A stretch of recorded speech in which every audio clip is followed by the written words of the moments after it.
cafeteria, which has 75 or 80 people in it.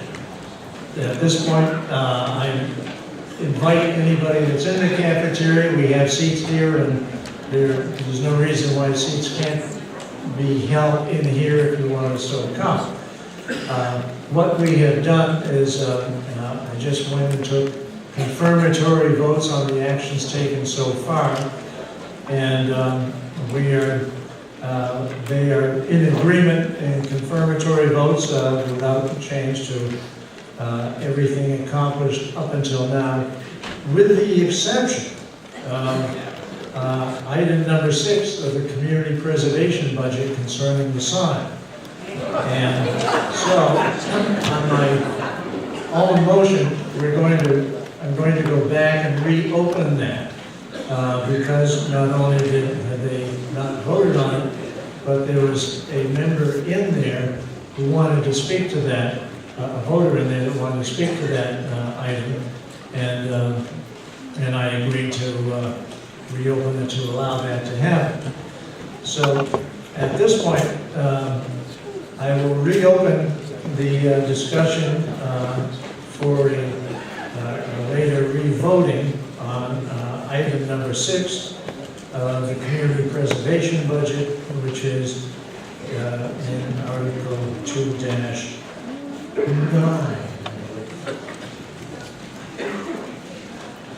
That is, excuse me, community 2-8. And just to repeat, the motion was to appropriate $3,525 of FY16 Community Preservation Fund revenues to fund restoration of the Hamilton Senior Center sign. And at this point, that motion has been seconded, but I recommend Mr. DeFelice just to speak on that. Good morning, fellow citizens of Hamilton. I am not against the sign. Yeah. What I'm against... Kindly give us your name and address for the minutes. 341 Cutler Road, DeFelice. I was on the committee for the beautiful public safety building we have. Before I got on the committee, that building was a small hotel. After we reconfigured it and saved the town at least a third of the cost, we now have a beautiful facility there. So my objection to the sign for the senior center is not objection to a sign. My objection is to $3,500 for a sign. I throw this out to you and ask you, if somebody said I'm going to put a sign in your house for $3,500, what would you say? I think most of you would say, are you crazy? So I suggest to go back and reconfigure the sign and or find another vendor for half that cost. Thank you.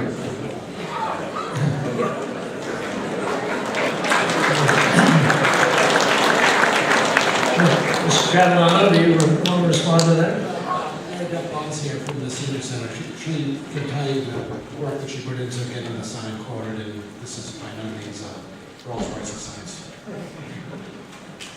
Good morning, everyone. Mary Beth Lawton, Council on Aging Director. This building was built back in 1960, and it's really served its purpose, not only for the library, but as really a wonderful meeting place and a home for our seniors. We've had a number of work funded by the town meeting to create a kitchen as well as the bathrooms. Excuse me, I have a cold. When I came to the CPC to ask for funding on the letters, I had to do so under the preservation. So we looked at, in conjunction with Tom, we looked at what had been up there and replacing it. So we looked at letters that we would not have to go down the road and have to fix at some point or another. And vinyl letters were not in keeping with the historic preservation portion of this building. So consequently, while the letters themselves are a fairly small amount of that, the truth of the matter is that the majority of this money that's going up is for the actual installation of the letters. If I'm not mistaken, Tom, I think the letters were coming in at somewhere around $1,300, if I'm not mistaken. But in order to get the letters installed, we have to have someone that has a boom to be able to get up to that second floor. There is no access outside that arch window that you see there, so we have to be able to bring someone in at the prevailing wage to be able to put those letters up. So if there's any other questions, I'd be happy to answer them.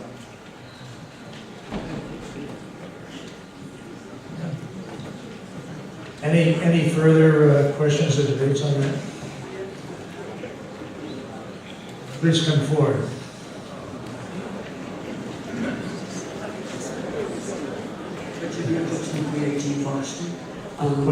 Okay, that's it. Could we find out where on the building, where the building is going to go up? And is this a replica of a previous sign, since the senior center really hasn't been at this location for that long? Hey, was everybody able to hear that? No. Oh, turn the mic down a little bit more. Okay, there we go. My question was, where is the sign going to go? And also, is it a replica of a previous sign, so it's historical? And my comment after that was that the senior center hasn't been at this building those many years. So I'm not sure about the historical value of a previous sign. Thank you. Thank you. Mr. Catalano? Well, the sign's going to go in the arch where you see, it only says Hamilton now, it will say Hamilton Senior Center. It is not a replica because it used to be the library, so there was no signage saying Senior Center before. And if you read the CPA bylaw, we're not restricted to using these for specifically historic purposes. It's for buildings that are significant to the history or culture of the community. And this building falls into that category. Could everybody hear that? Okay. Any further questions or discussions? I sense we want to take a vote. All those in favor of the appropriation of $3,525 of fiscal year Community Preservation Fund revenues to fund restoration of the Hamilton Senior Center sign, please say aye. Aye. Those opposed, nay.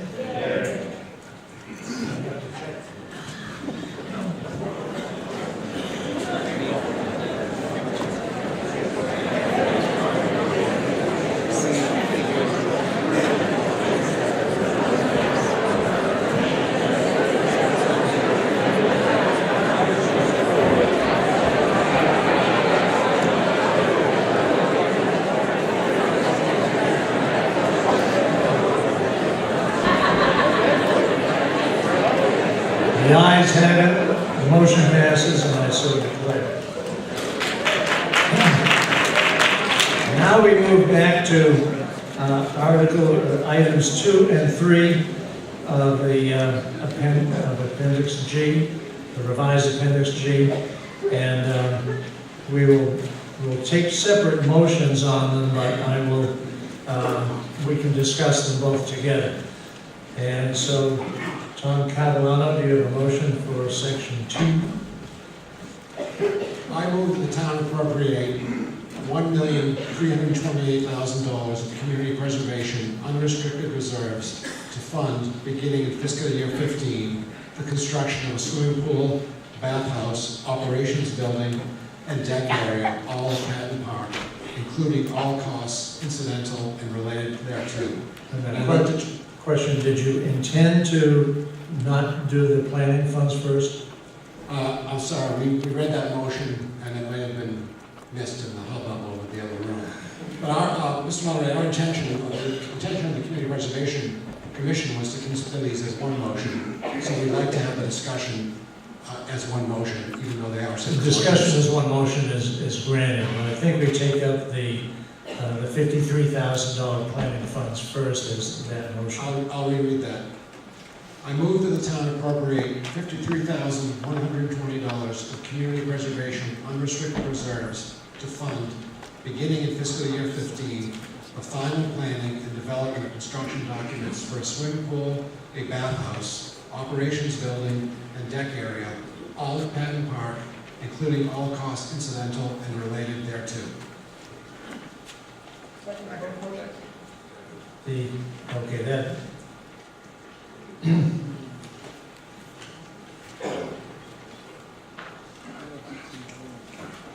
That's fine. Is there a second? That motion has been seconded. Tom Catalano, am I recognized?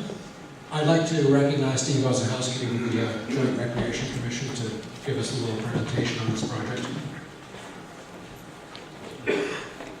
Commissioner ready?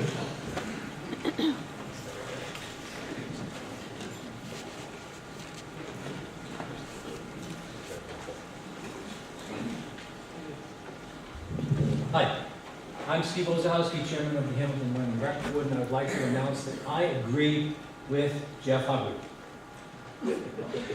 It's great that everybody's here. Town government's wonderful. Thank you all for coming out.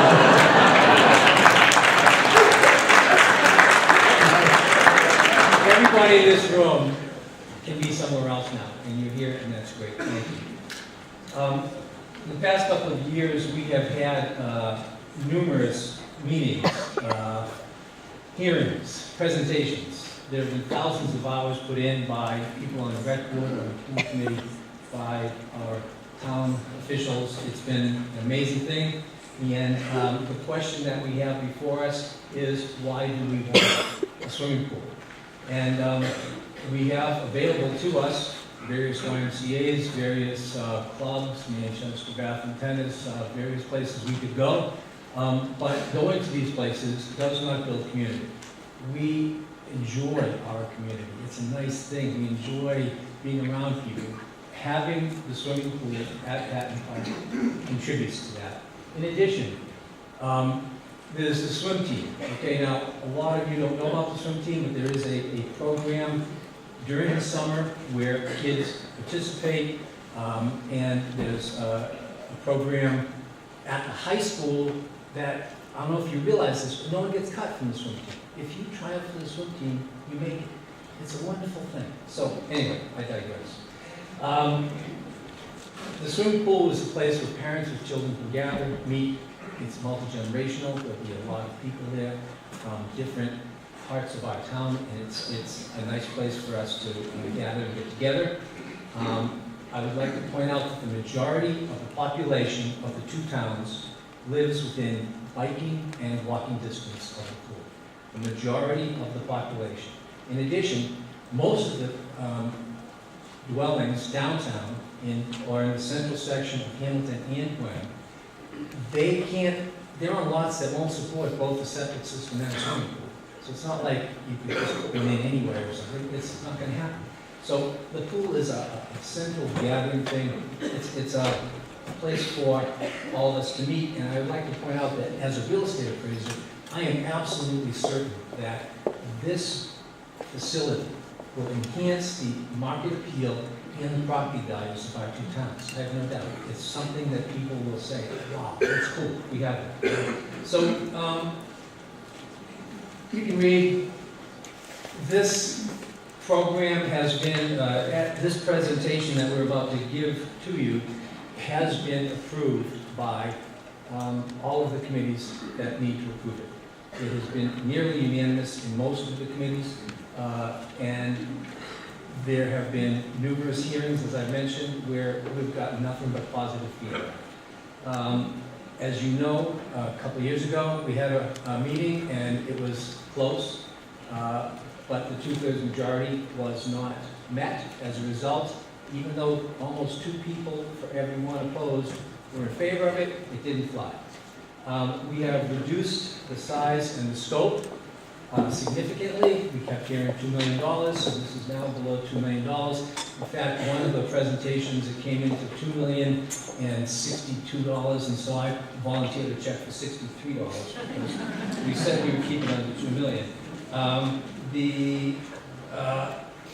A key element that I can't stress enough, those of you with children or who have had children, in addition to learning to swim at the Patton Park Pool, the summer program that we have is a wonderful thing. And last year, the program was down something like 30 or 40% as a result of, it's directly related to the fact that there was no swimming program.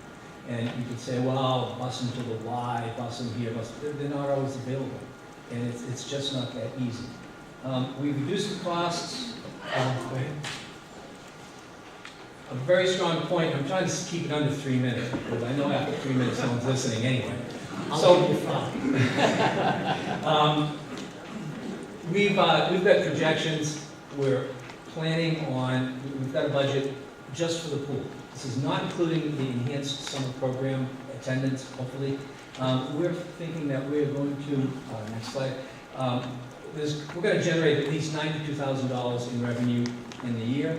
How we're going to get that, as you can see, pool passes, it's going to be Hamilton Wenham residents only. If there will be accommodation paid for guests, so yeah, your parents coming to visit, you can bring them down or something like that. We're not going to exclude any Hamilton Wenham residents or somebody who wants to come as a guest. We expect that this is going to generate, after paying for the pool chemicals, after paying for the lifeguards, which, by the way, will be Hamilton Wenham residents also who will be having these summer jobs, we expect a surplus of $10,000 a year, minimum. These are very, very, very conservative projections. That's what we expect. And with that, I will now turn this over to Tom Scarlata, who is the person that has put everything together for us as far as his presentation and the design, et cetera, et cetera. Thank you very much.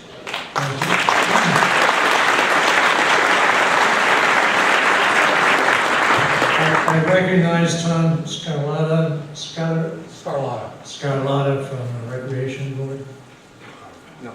Committee. I'm a principal with Bargman Henry Plus Archetype. I'm the architect working for the town on the pool. I'm sorry. I'm sorry to be, I correct your role here, sorry.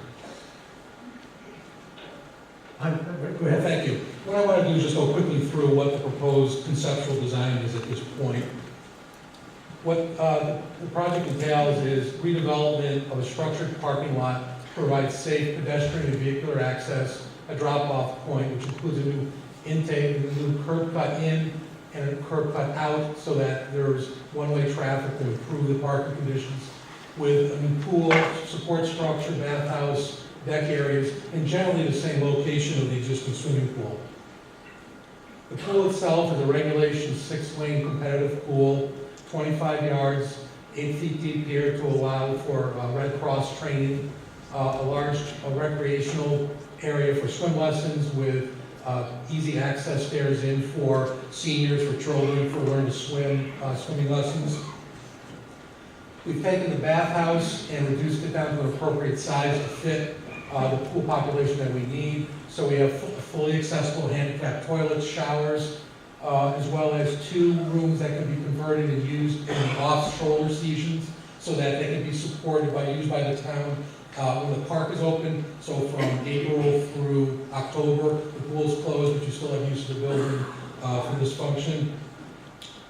The support building, which again is size for the filter equipment, the staff support, the lifeguard areas, first aid, which doesn't really exist now, as well as space that's used for the summer park programs, which is run out of the park, which they don't have right now. So again, this is also supporting not just the pool, but other operations that the rec department runs. Again, these are just conceptual images, but this is based on what we were looking at doing in terms of an approach to the building, the type of materials that we use to develop the budgets that are being presented. Again, these are numbers that are based on current numbers with some increase for escalation. And again, I'm very comfortable with the numbers that we presented to the town. We work closely with the rec board and the rec department so that all the program needs that they're looking for were met within this pool design. And again, just leaving you with the image of what the conceptual design is. Thank you.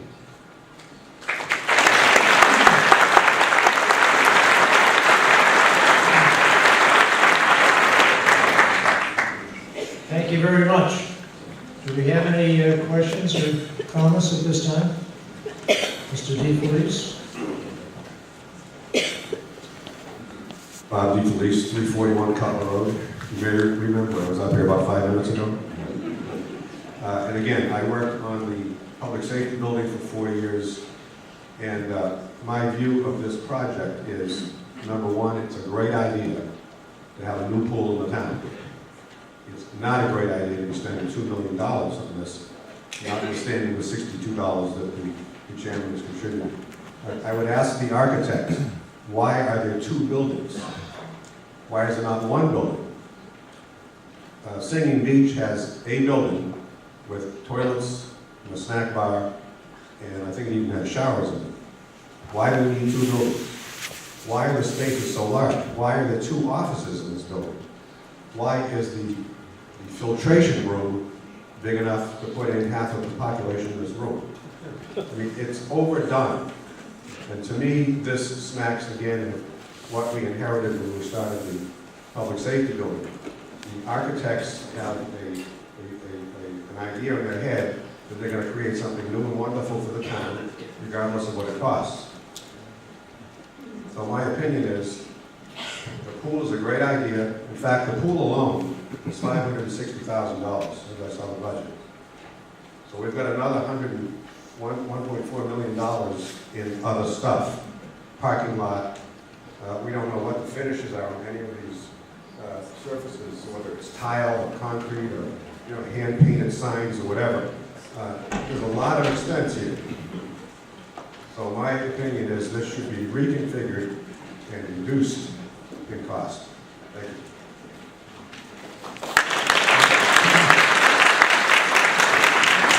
I recognize Jay Bergen. Thank you, Mr. Moderator.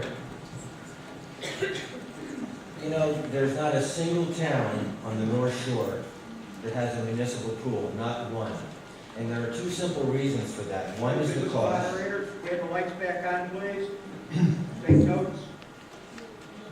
The lights, does anybody know what happened to the lights? There you go.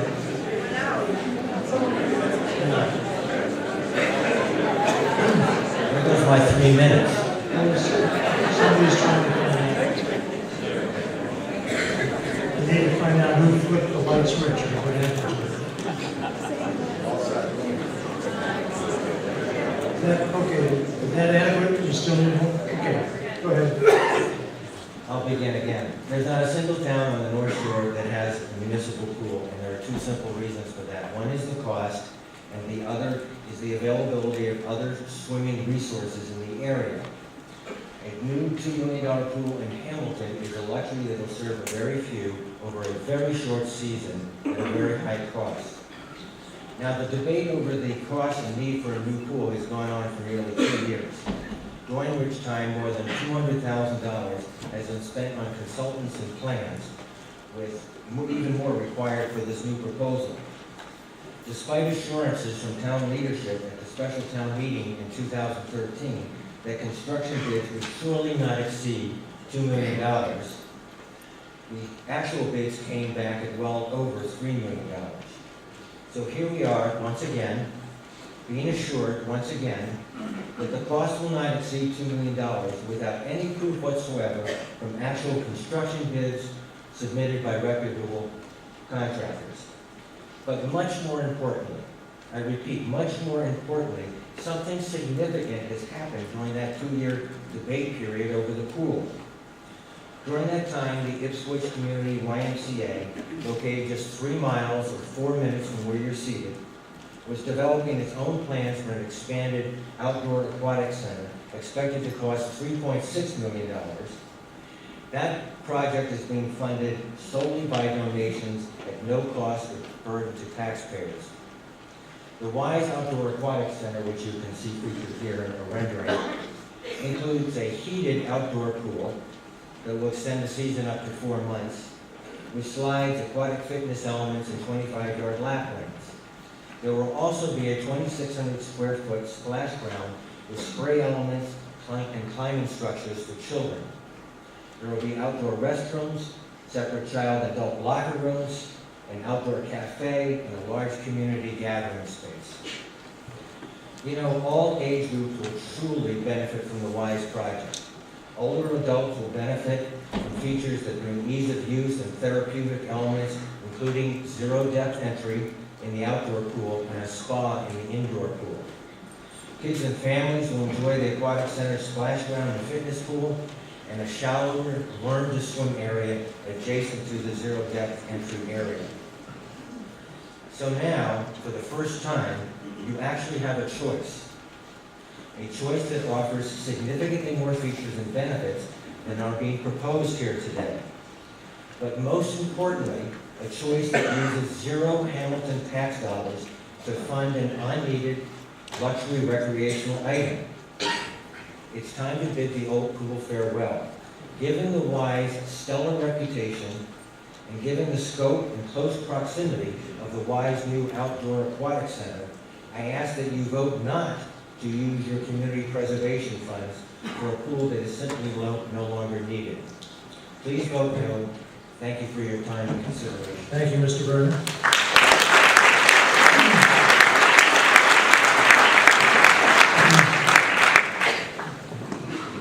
Chris Davis, 6 Partridge Berry Lane. I was privileged to help the town pass the Community Preservation Act and chaired the committee for a couple of years before Tom ably took over.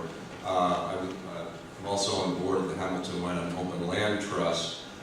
I agree that the pool is a significant community benefit and that we ought to do it. I commend the committees that have put in many years of hard work here and bringing the cost down and coming up with a more appropriate design. What troubles me is the amount of the Community Preservation Reserve Fund that took years to build up that we're committing to this single use and its effect on the other things that the community needs or wants that I think will be shortchanged as a result. I don't know if it's 2/3 of the reserve funds that are going to this, but a turf field would also be highly beneficial to the community, would be used by even more kids, costs about $1 million in round numbers. We've heard that the town hall needs work, the Community Preservation Act funds will be used for that. Beyond that, we have a couple of significant properties, beautiful parcels of land that would be in need of conservation deals with significant contributions from the town. I guesstimate on the order of $500,000 to make the deals work. Collectively, a couple of 100 acres. One property is likely to come on the market this year. Another is being worked on by conservation organizations. If the town doesn't contribute to these, presumably through CPA money, the deals don't get done and you don't get the state grants. So while I agree that this is a good use of some Community Preservation Act money, I don't agree that we should use $1.3 million plus because of the other project we get shortchanged. I realize that there's a lot of things teed up today that Wenham's voting on the same proposal, but there are other ways to do it. For those who are passionate about the pool, maybe a capital campaign. There are a lot of people of means in these communities, and there are those of us who aren't. But and let the CPA funds match it. For those who want a turf field, run a capital campaign. Let the CPA funds match it. For those of us who want conservation land, let us run a capital campaign, put our money where our mouth is, and let the CPA match it. So I'm just troubled of the opportunity cost of using this much money for this particular use, even though I do support the pool.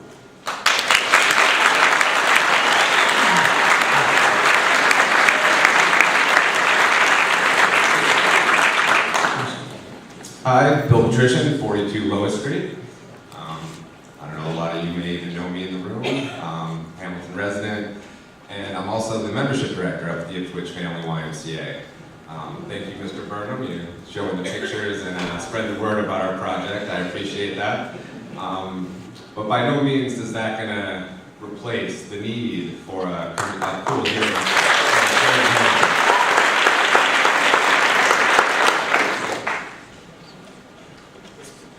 The Y is the Y is an important asset to the community. It serves our membership. That pool is going to expand our programs. It's a resource to the entire North Shore. Our facility alone has 5,100 members, all the way from Middleton to Amesbury. We would love to see a few more Hamilton residents out there joining. The fact of the matter is, though, when we do build this pool, it is going to be a heated pool. It will be open hopefully before Memorial Day to hopefully past Labor Day. But from the mid-June till about Labor Day, from 9 to 3, the pool will be off limits to the general public because of our licensed camp that we currently run. Unfortunately, as a licensed camp, that's the reality of like any program.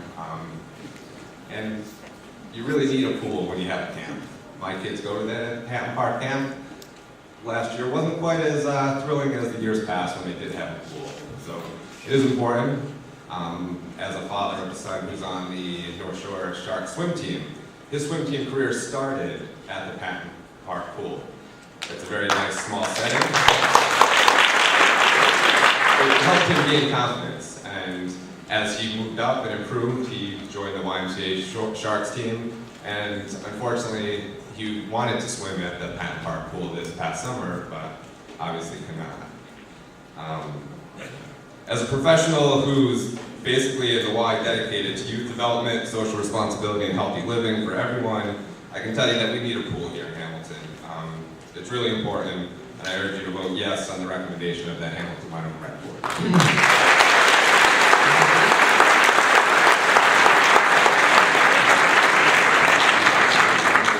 Hi, I'm Martha O'Farrell, Hamilton Avenue, and I'm speaking on behalf of myself and the Friends of Hatton Park. We fully support this plan to build a new veteran memorial pool in the park because we see it not as just building a pool, but building our community. The Friends of Hatton Park was established for that exact purpose, to enhance our town's biggest asset, Hatton Park, to provide for our people a beautiful setting for community members to come together, foster positive interactions, build happy memories, and strengthen our bonds. A strong community takes more than just sharing a zip code. It takes taking the time to get to know each other personally. For a small town, we have a lot that divides us. We see it every day in local papers, especially social media. And what we feel this town really needs is places like this within our community where people from all sides can come together, interact with each other face to face, find a common ground and build relationships that break down those divisions. We aren't always going to agree on everything, but if we build stronger bonds and ties to this community, perhaps we can have those disagreements with more civility. Hatton Park, right here in our community, in the heart, is the perfect common ground because it is common ground. The park has been supported and loved by many. Little League worked very hard to invest in lights. Community House puts on those great concerts for all of us on summer nights. And a bunch of us came together to build a brand new playground. All of those projects have had a huge impact, not just on the park, but on our town by bringing people together and strengthening our ties to this community. The new pool is an extension on all of that. The pool, in addition, is multi-generational. As we all know, the playground sort of has a set age limit out there. So when it comes to a funded project that has the potential of improving the lives of the greatest number of our community members, we feel that this is it. Toddlers can learn to swim here, middle school kids have a safe hangout during the summer, teenagers and college kids can come back and find employment, adults will improve their fitness, the sports teams and concert goers will have 2 new bathrooms to use, and local businesses will benefit from people spending more time and money right here in Hamilton. Now we understand that not everyone cares about building or using a new pool. And we don't think that building is going to turn us into a utopian society. We're not going to all come around and hold hands and sing Kumbaya around it. But the reality is that no project that we do as a community will directly affect the individual lives of 100% of our citizens. But what we do as a whole, if it improves the lives of just a few of our members, then we all benefit. A strong community finds a way to step outside its own individual needs and come together to support each other for the greater good. When built, this pool will make a positive impact on our community, one that we will all be affected by whether we choose to swim it or not. So no, the new pool isn't a fix to everything, but it is a step in the right direction.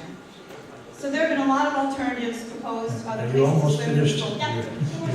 Thank you. I'm going quick. There's a lot of alternatives proposed for the pool, and we agree that these alternatives are all lovely places.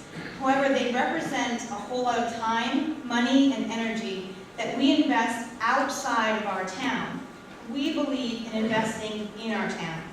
So we're asking you today to stand with us, vote yes for this pool, vote yes for our community, because we are worth every penny we invest in us. Thank you.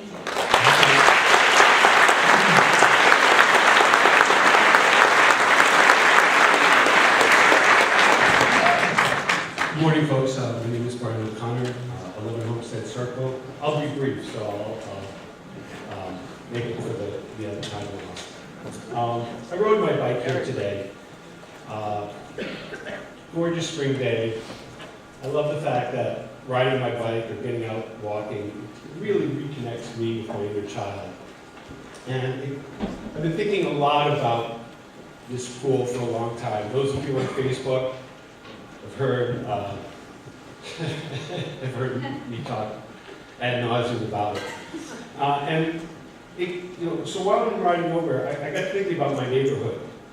Homestead Circle down behind Harrogate. It's a small neighborhood. The variety is remarkable. We have new families. My wife and I have been here. We were once one of those new families.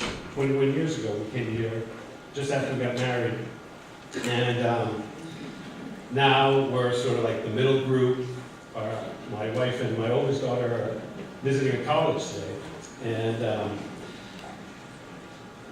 I was thinking about the variety in our neighborhood and the fact that we have engineers, we have police officers, we have lawyers, we have financial folks, nurses. It's across the board.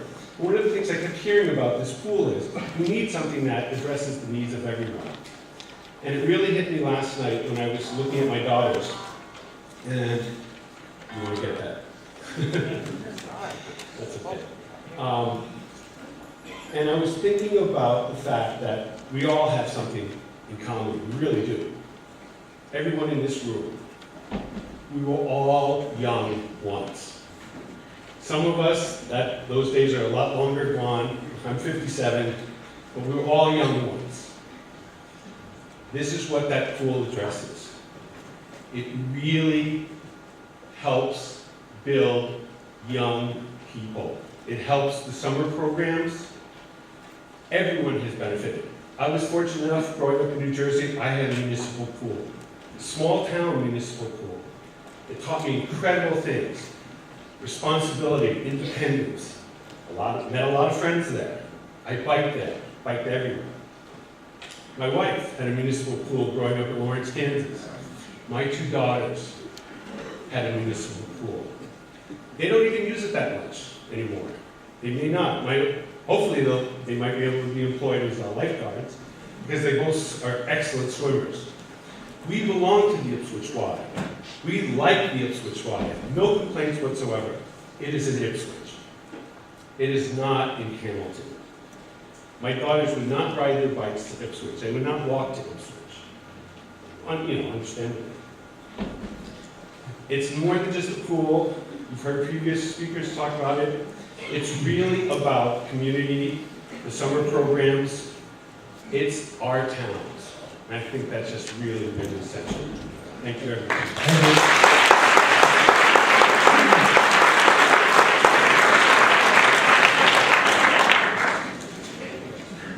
I recognize Bill Jerry. Thank you, and good morning, or is it afternoon already? It's 11:45. So it's still morning, okay. You've heard pros and cons, pluses and the minuses. My main point is taxes. In fact, it's one of my main points all the time. There is in our future the following possibilities, and please give me a little attitude, these are possibilities. $5 million for a water system, $4 million for a turf field at the high school, $2 million for a second turf field, $3+ million for a town hall renovation, $2 million for a water tank repair, to be determined, may not happen, $10 million for a septic system if the HDC gets what they want. Some number of mills, which I don't know, for a school innovation called project-based learning, which I wholeheartedly support. The master plan calls out something like $11 million minimum. How much and when is presently being determined. Again, I will say these are just possibilities, these are not real numbers. The thing is that it adds up. And if you added up all of them, it's $39+ million in the future. And there is no list in there for a rainy day emergency, like maybe a fire engine, okay? This potential spending will be devastating because it will all come out of our taxes. We need to prioritize. How? There is many good people in this town who want a pool. You just heard from a lot of them. I feel that the following is a good compromise. A $2 million pool is a luxury at this point in time. We need to be frugal in our spending. We can have a pool that will cost 75% less, around $500,000. We can renovate the existing pool. Therefore, I'm going to make a motion. I move that the CPA funding motion for the Patton swimming pool be amended to reduce the amount of the CPA appropriation to $500,000. There is a motion made to amend the appropriation to $500,000. Is that on the construction budget or That's on both? the total, that's the total budget. Of the total? Is there a second to that motion? Motion has been seconded. Do you have anything to add to what you've already said? Yes, I do. Thank you. Ladies and gentlemen, this proposition is relatively simple. We only need to replace the pool skirt, all the pipes in the filter system, add skimmers and inlets to code, gut the bathhouse and refurbish the contents and possibly have a small addition and add a splash pool.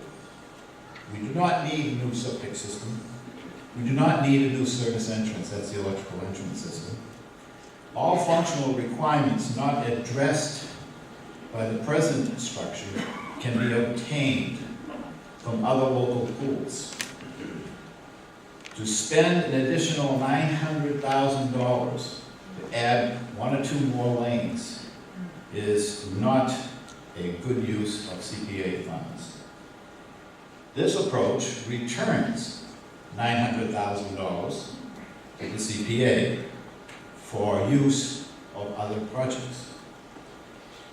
Any additional expenditures resulting from added requirements, including costs greater than $500,000, should come from sources other than the town of Hamilton, such as private fundraising. If Wenham comes in on this with $165,000, the Hamilton's exposure will be $335,000. But $500,000 is a doable number by Hamilton only.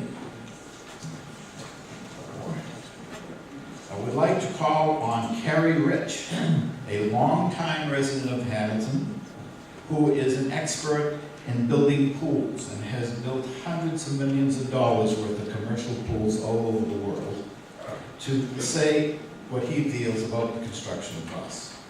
Carrie, are you here? I'm here, I can validate your... Can you get around to the microphone, please? Okay, hold on a second. There's somebody that's waiting to say something. Okay. Carrie, you want to stand up and talk? Yeah. Come on down to a point of order. Mr. Moderator, this motion is not one that can be considered by the town because this is not a project that's been recommended by the CPA. So the CPC money cannot be used for this purpose. You're talking about for the change of the... For the change to have $500,000 spent to renovate the existing pool. Chapter 44B, Section 4 does not permit this to be considered by town meeting. How about just the appropriation portion? If he wants to lower the appropriation to $500,000 for the construction of a new pool, then he could do that. Okay, that's... Can we so amend that? You can amend to change the appropriation amount, but not control how it Okay. is it's going to be expending other than Well, my motion, devoted to the pool. my motion is only to amend the amount. Correct. Okay. And feasibility of what he talked is not relevant at this point. Okay, any further questions or debate on that? Jeff Hubbard?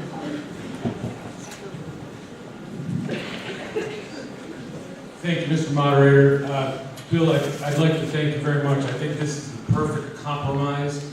The first words out of most everyone that I come across when the pool comes up as an issue is everyone, virtually everyone, wholeheartedly supports a community pool in Hamilton. The problem has been the cost. And what Bill's presenting brings us back 4 or 5 years ago when this whole pool project started to get momentum.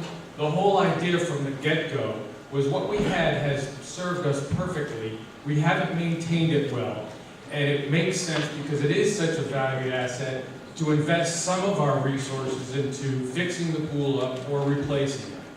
And somehow in the meantime, it took a life on of its own and grew into a project that was bigger and more than any of us ever wanted or felt that we needed. So I strongly encourage everyone here today to take this opportunity for a wonderful compromise that allows us to get the pool back up and running and operational for our community.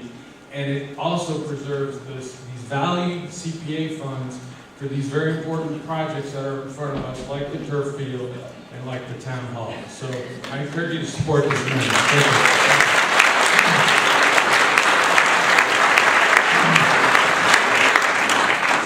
Good afternoon, or almost evening.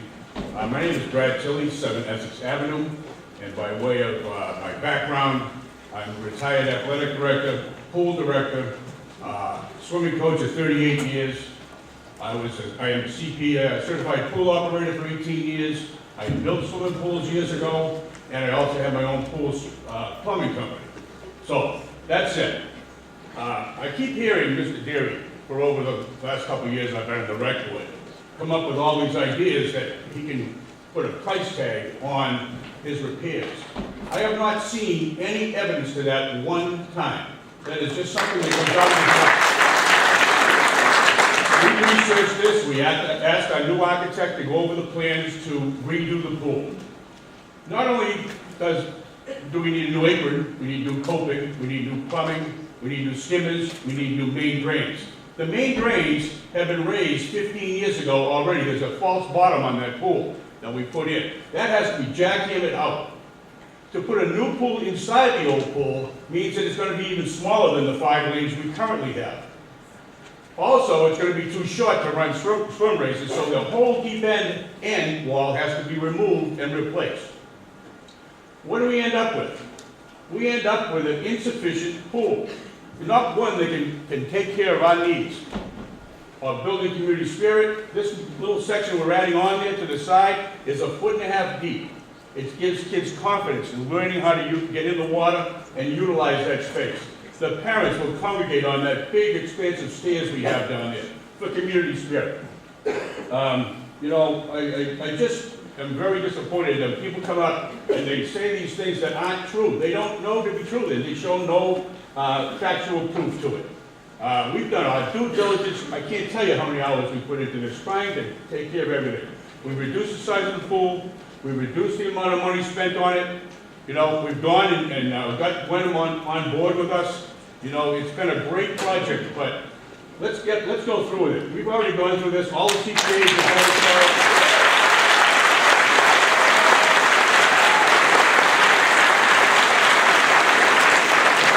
have all voted for it, the FinCons have all voted for it, the selectmen have all voted for it.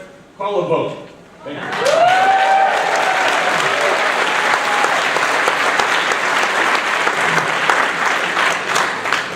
Is there anybody else who wants to be heard on this? We can go to a vote at this point. The motion, we have to deal with a motion to amend before we can go back to the motion. So the motion to amend is to reduce the amount of CPC funds to be used for the entire project to $500,000. And a second. It was seconded, and we can take a vote now. All those in favor, please say aye of the amendment. This is just the amendment only, to reduce the amount appropriation to $500,000. All those in favor of that motion, please say aye. Aye. Those opposed, nay. Nay. Let me check with the other hall.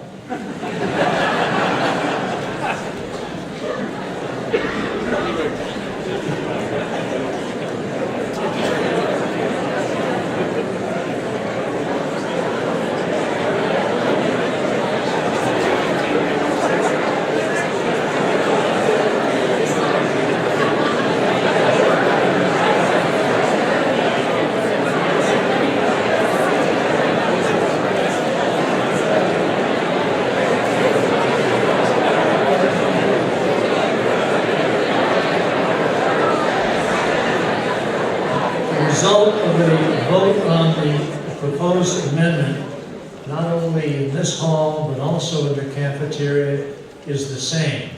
The nays got it. The motion did not pass.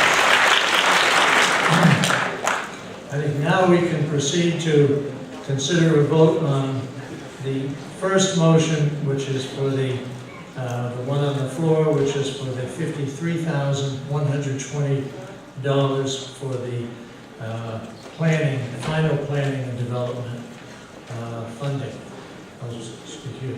Sorry, Chad Sumner, 14 Park Street. I just wanted to comment on the main thing of the amendment. So, I grew up in a small town in Vermont. My nearest friend and family, actually anybody my age, was about 1.5 miles down a hill that I really didn't want to ride back up. There's a reason I don't live there now, but that's part of it, probably substantially amount of it. I have 3 kids in town. And there's nothing better than being able to ride our bikes, walk down to Patton Park, and engage our community in that way. So that's just a couple points I wanted to bring around on that. As far as the fundraising goes, we're kind of looking at the pool and the microcosm here, but a lot of people, as briefly mentioned before, put 2 years into raising money for the playground, which is another part of Patton Park. So there's a significant capital contribution that went on that way, and that came up with $230,000 over 2 years. So, I mean, you're talking, this is a significant capital contribution. I think, in my opinion, that's what CPA, people before us, before I moved to town, thank you to everybody who may have been here at that time that voted to participate in that program. I think this is something that it was intended for, and I hope this is something that we can move forward. Along those lines, there is a reason that we have the only municipal pool in this region. And that's because people before us thought it was a really good idea. They put their sweat and efforts into building a pool for our town that many people after them have enjoyed. It comes to us now, I think, and I can't imagine a better way to put the community together in a park using the funds that we've already contributed to a fund for this type of purpose. So I'm fully supportive of that. And then ditto on everything Martha said, because I think she did a tremendous job explaining to all of us why we need something like this. So thank you. Thank you, Mr. Senator. My name is Nolan Kramer. I live at 4 Street. I'd like to make a motion that when we vote, that we are required to hold up our pink slips instead of letting the loudest group who screams the loudest make that decision. Thank you. I will do that.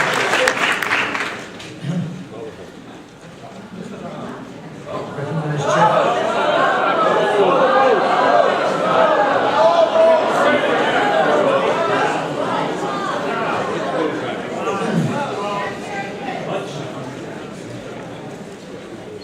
Mr. Hubbard has requested a paper ballot voting on this motion. That would be a motion which would require a majority vote and is usually going to take a lot longer time to count the votes. Is there a second to his motion? The motion is second, the motion for a paper ballot. Mr. Hubbard, do you want to explain why you want to have a paper ballot at this time?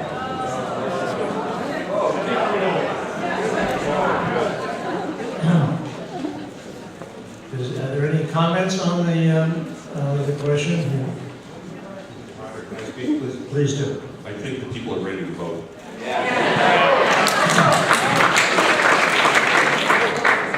Well, unfortunately, we have a motion to have a paper ballot. Let me just take that quickly. On the motion to have voting by paper ballot instead of a normal otherwise, which would probably be a counted vote, please raise your voter cards if you're in favor of the motion to have a paper ballot on this issue. Thank you very much. Please raise your hands if you are against the motion for a paper ballot. Thank you very much. Let me check with the cafeteria.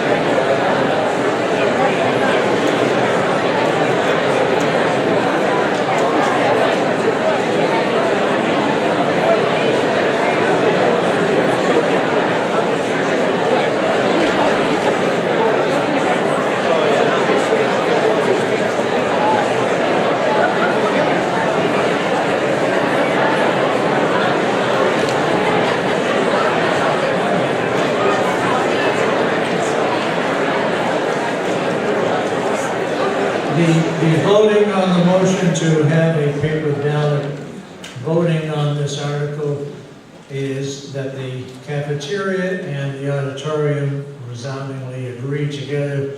The motion to amend is defeated, for paper balloting is defeated. We will go on and vote in the usual course. Now, the motion, first motion we're taking out, the one on the floor, is for the appropriation of $53,120 of community preservation unrestricted reserves to fund the beginning in fiscal year 2015. The community preservation unrestricted reserves, the final planning and development of construction documents for a swimming pool, a bathhouse, operations building, and deck area, all at Patton Park, including all costs incidental and related thereto. If you are in favor of that motion, please raise your voter cards. Thank you. If you are voting against that appropriation of CPA funds, please raise your cards. Okay, thank you. Let me check with the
$53,000 appropriation, as previously, the ayes have the vote, and the appropriation passes, and I so declare from both sessions.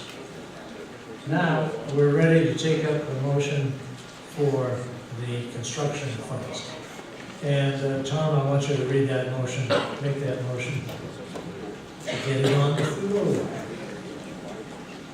I move the town appropriate $1,328,000 of community preservation unrestricted reserves to fund, beginning in fiscal year 2015, the construction of a swimming pool, bathhouse, operations building, and deck area, all at Patton Park, including all costs incidental and related thereto.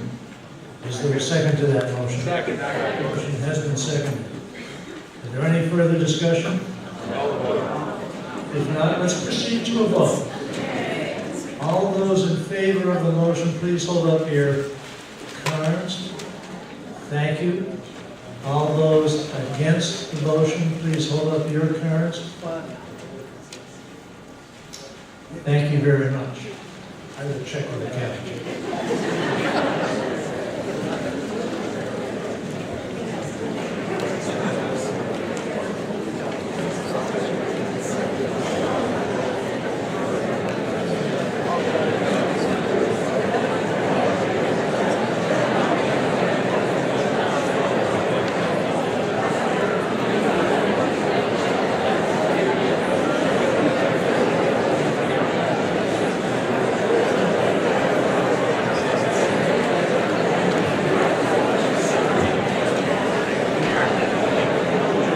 Ladies and gentlemen, we have approved funds for the pool.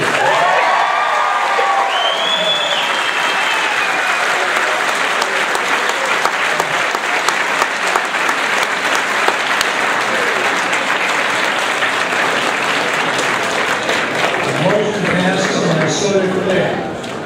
Now we have a lot of work to do, but we can move through a lot of these items quite quickly. So I ask for patience and let's get some work done. And then, I'm sorry? Quorum? We don't have a problem with the quorum at this time. Decorum? Yes.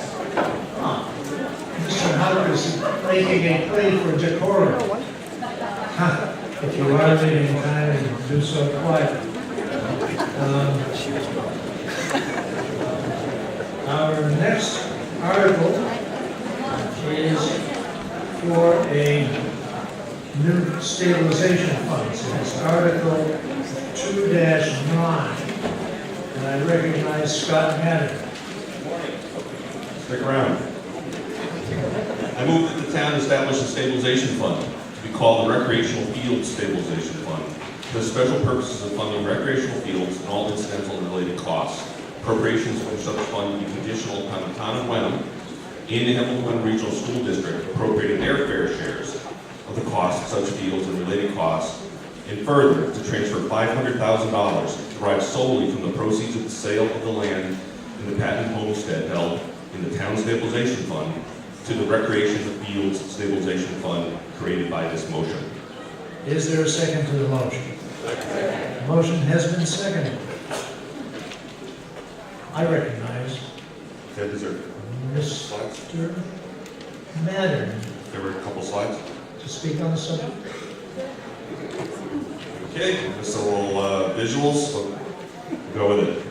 As I said earlier, the money is from the proceeds of the sale of 4 acres of the gift from Mrs. Patton to the town. It's not the use of tax money. It's money from the gift. So what I was going to show you was an overhead picture of the Patton property, which is out on Asbury Street, almost in the Topsfield. We can't put the recreational fields on that site anymore as was originally intended. The senior housing that were intended to go there now has to go to where the original field location was. The real reason is to protect the wetlands and also the view from the homestead itself so that it itself has some enhanced value. So today, you're going to be asking $500,000 for recreational fields. In total, we're getting over $1 million from the sale of that property. $356,000 is already committed for affordable housing and an endowment for the homestead itself. But for the remainder, which is another $250,000, I suggest we be patient and wait until fall town meeting until we know if we need more than that amount for the homestead. That amount that for the homestead, the $250,000 that's already going to come from the $1 million check that we get, was recommended by the Patton Advisory Committee. a large group of people from multiple committees that help decide what we should do with the Patton homestead. Personally, I'm not a fan of getting a $1 million check without knowing what we're going to do with it.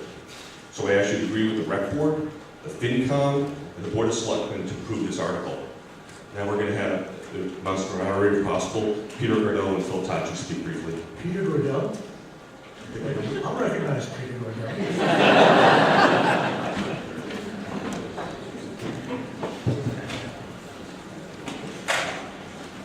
Good afternoon. My name is Peter Gordeau, and I live at 416 Bridge Street, and I will be very brief. My reason for speaking to this issue is to share with you the connection between Mrs. Patton's gift to the town and enhancements to our recreational infrastructure.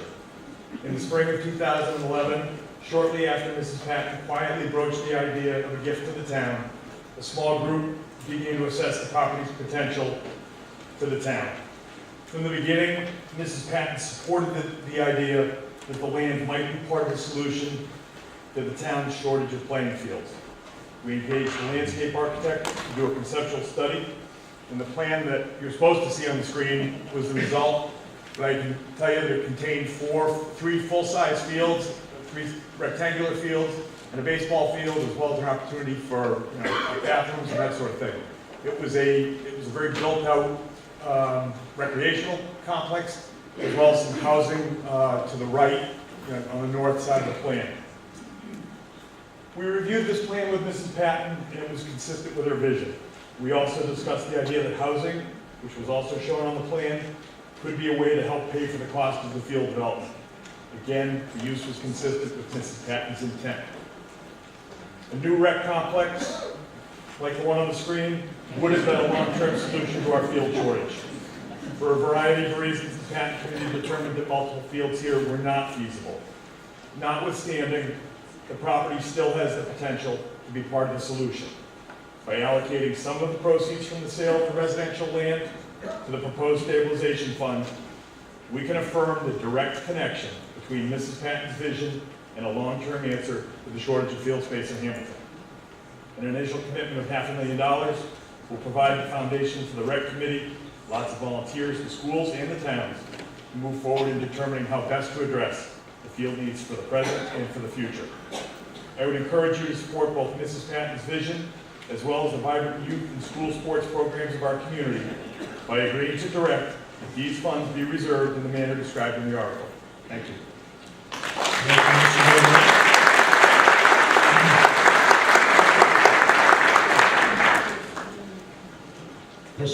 Good afternoon. Phil Tachi, Rec Committee, Patton Advisory Committee, actively involved in youth sports, high school sports, and been living in town for about 18 years.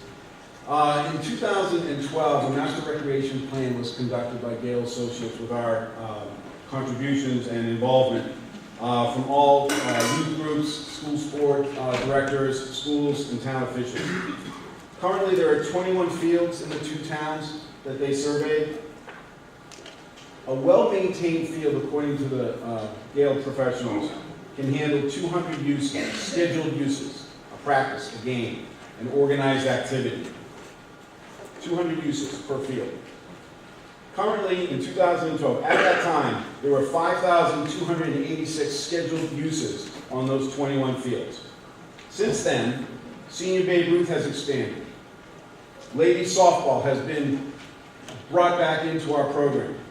And youth flag football has come in the fall sports. We are now at 5,800 scheduled field uses on the same fields. The definition of a well-maintained field is slight scaring of the dirt and thinning of the grass. I don't know if you've been on the fields, well, we can't for the last 4 months. However, a lot of the volunteers in the youth sports and high school sports probably spend more time taking care of the fields and the parks than they do in their own lawns. They can tell you honestly that there is a lot of thinning. There's bare, topsoil is missing. We are in severe deterioration on many of the fields. Most importantly, our beloved Patton Park. Let me just get a little bit more specific for you. Cutler School has 318 scheduled uses. Fairhaven, 358. Donovan Field, fields 1 and 2, 419 uses. High school field number 2, behind the game field, 419. The middle school, where the softball takes place, 421, because Little League also partakes on that field. And with the flag football addition, Patton Park is over 890 scheduled field uses. You have become an active recreational site at Patton Park. It's a great thing. We need to balance that out for the passive recreation users. The DPW is charged with taking care of these fields. They do their best. They can't keep up with it. The private donations that have poured in from Little League and other youth sports groups, such as soccer, football, they help, but when you take a look back in the 2011 DPW budget, Hamilton and Wenham had a combined budget for materials and labor of $114,500. According to the Gale survey, to take care of the 21 fields and the baseball diamonds, it's going to cost you over $400,000 per year. We are in a losing battle. So what's the solution? The solution is to kickstart a driving campaign towards a turf project and or acquisition of additional fields. The Patton property was going to be a large part of that solution, but for reasons already mentioned, that wasn't a possibility. So a turf project is really going to save our parks and our fields, making them safe again for the children. A turf project, if we go with a synthetic turf project, this stabilization fund is a holding pattern for it. We can't spend one dime, one penny of it, without Wenham's fair share contribution, and if it's to be located at the school campus, without the school district's fair contribution. And finally, to even make a move towards spending a dime of that, it requires a 2/3 majority vote at a town meeting, just like this one. So what we're asking for is to stop the deterioration of our fields, return the parks to what they were intended for, community involvement, both active and passive, so that you can enjoy walking with your grandson or granddaughter and not be fearful of a flying ball. Not be confined to just the playground, but to walk through the park to the gazebo, to enjoy your Sunday concert in peace, not wondering if the youth sports are going to come on and cut the concert short again. I ask for your support of this, and with your support, we will begin our private fundraising, our capital outreach, and our community outreach to get you all engaged and involved on how we're going to supply extra turf fields for these two towns. Thank you.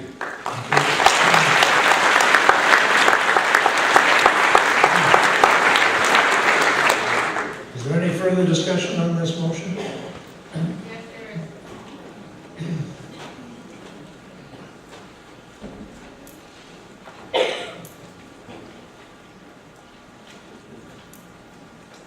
Jean Moran. 21 Garfield Avenue, South Hamilton, Mass. It's the first time I've heard that the possible turf project could include synthetic fields. Is the money for the $500,000, is it potentially to be used for synthetic fields? AstroTurf, as we know it. Can someone answer that? I can. Yes, AstroTurf, we're kind of dating ourselves, aren't we? Because I remember it the same way. Synthetic turf is a possibility that Gail has researched and put forth to the Recreation Committee and the working group. At this point in time, we're basically keeping all of our options open.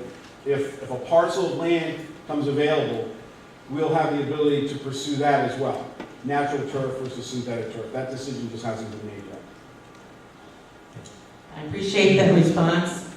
For a town that is considering a ban of single-use plastic bags, the idea of using a turf that literally has arsenic as a possibility is one of the kick-up things. If you just read the information recently, we have to really, really consider this.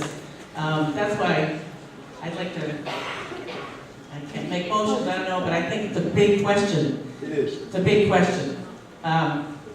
As your representative who puts the concerts on at the Patton Park, and thank you for coming in the summertime, of course, I've seen exactly what he's talking about, the footballs flying, the baseball's flying, the lights that went right where we used to sit.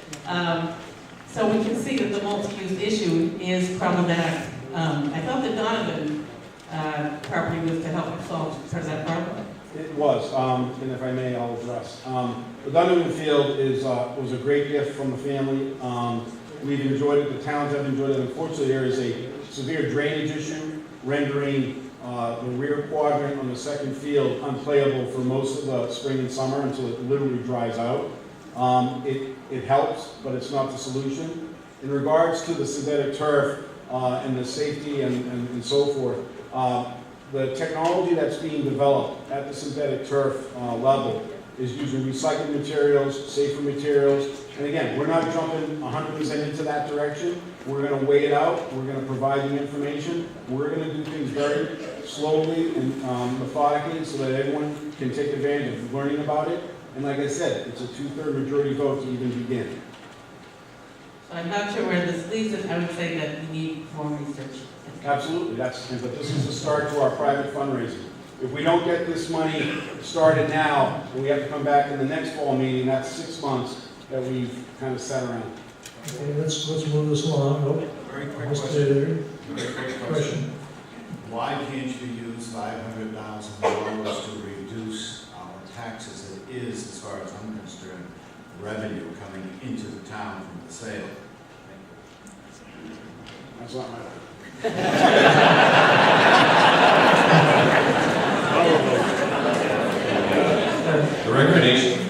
recommendations of the FinCom Recreational Board and this Board of Selectmen is that we move forward with this article, use $500,000 of the money from the patent proceeds because we were going to be building fields there originally.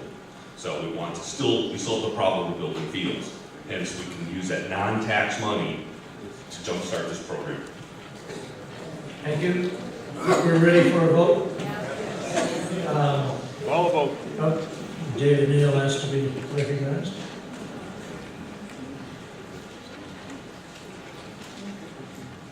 My last town meeting as a selectman, and I'm coming as a citizen because my board has voted in favor of this project. At the time I was not, but I just want to make you aware that $500,000 is a one-time income. And there's a rule of thumb that we use, that when you get one-time money, you spend it on a one-time expense. If you spend it on anything else, once it's spent up, it comes back to haunt you with your budget. So that's a good use of this money, if that one-time expense is the one we want. I asked our finance committee if they'd consider other things. They said no, that they hadn't. Largely because basically the train had left the station already with the turf field and the playing fields at the patent estate. So my concern is that we encumber this $500,000, and it will be encumbered until we vote to do something with it. But if something else comes up that we know we need, it won't be available unless we take it away from something that has made a very strong argument. I want you to be aware of that. That $500,000 will already be encumbered for the foreseeable future. One other thing, and that is, I would have felt much better about this if rather than we appropriating the $500,000 happen first, that the fundraising happened first, and that Wenham and the schools were already on board, and then we came in with our $500,000 after that happened. I feel better about that. Thank you.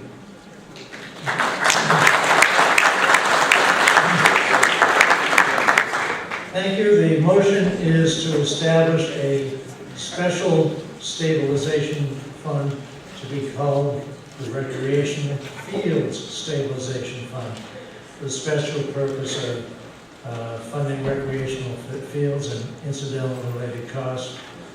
Appropriations from such fund to be conditional upon the town of Wenham and Hamilton-Wenham Regional School District appropriating their fair shares of the cost of such fields and related costs, and further to transfer $500,000 derived solely from the proceeds of the sale of land in the patent homestead held in the town stabilization fund to the recreation field stabilization fund created by this motion. Because it involves stabilization funds and any transfers of funds into or out of a stabilization fund require a 2/3 vote. We are going to have a 2/3 vote on this article. I will ask first for a show of the voter cards as to if you are planning to vote aye or want to vote aye on the creation of the recreation field stabilization funds. Thank you, and now raise those if you wish to vote nay on the stabilization fund. Okay, thank you very much. I will check.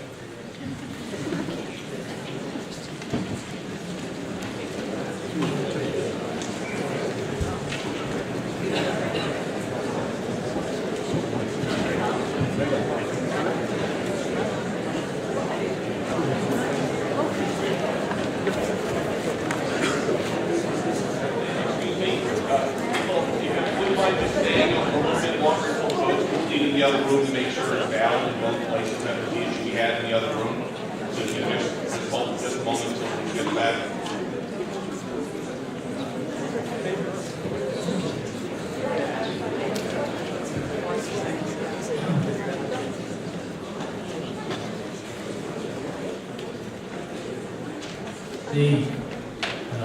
I think the motion has passed by a 2/3 vote, and I so declare.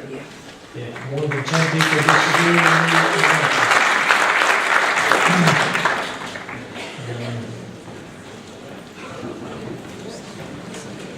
let's clear out a couple of extra articles here and see where we go.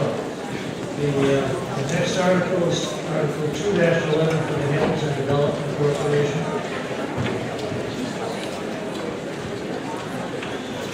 I recognize Brian.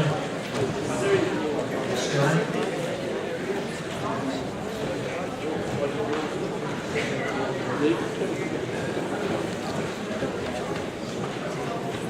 Make the motion.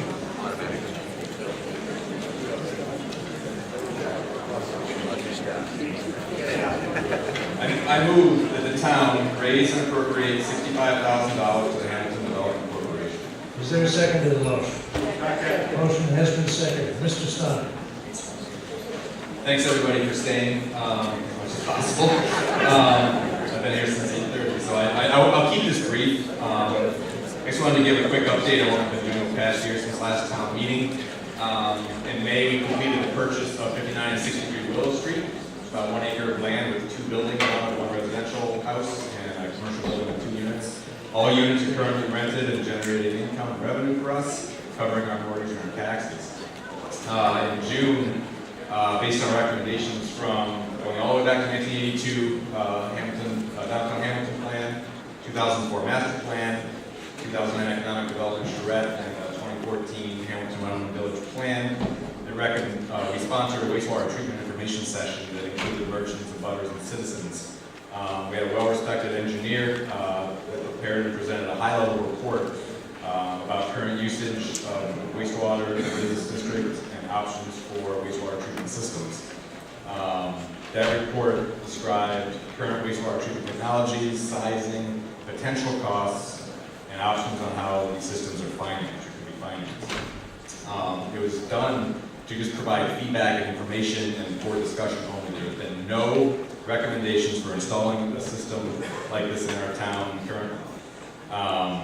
In November, December, and January, the HDC, sponsored a series of planning sessions, 3 planning sessions that engage, again, residents, merchants, and public officials to talk about various topics, zoning topics, that talk about building height and density downtown.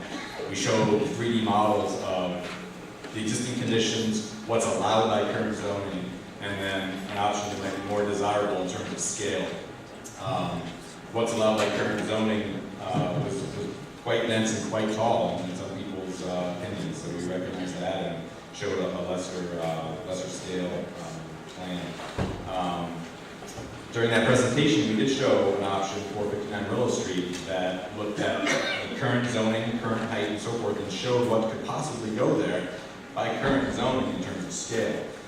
It was not well received, it was quite large, and we understand that. And again, despite what you may have read and heard, there is no proposal for any building on that site currently.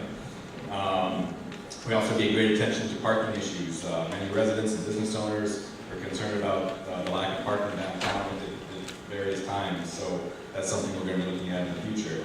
The other big thing that we're going to proceed with soon is our design guidelines. We had a draft form of design guidelines that would inform current owners and future developers of downtown what the town would want and accept in terms of material, scale, window types, roof types, all that kind of thing that would go into a document like that. It would help maintain the character of the village going forward. So for 2015, our plans are to get a final draft of those design guidelines in front of the planning board and other various boards, and to have public discussion about those. We're also going to commission the Urban Land Institute to convene a panel that will evaluate the potential impacts of zoning changes and even potentially down the road a possible septic system. We want to know, does it make sense to do something like this? Does it make sense to change the zoning? What are the economic impacts of what will they be? We also plan to draft a bylaw modification to allow mixed use commercial and residential in the business district. Currently, that's not in our bylaw and not allowed except for one very small portion. It's an overlay district on the corner of Willow and Asbury.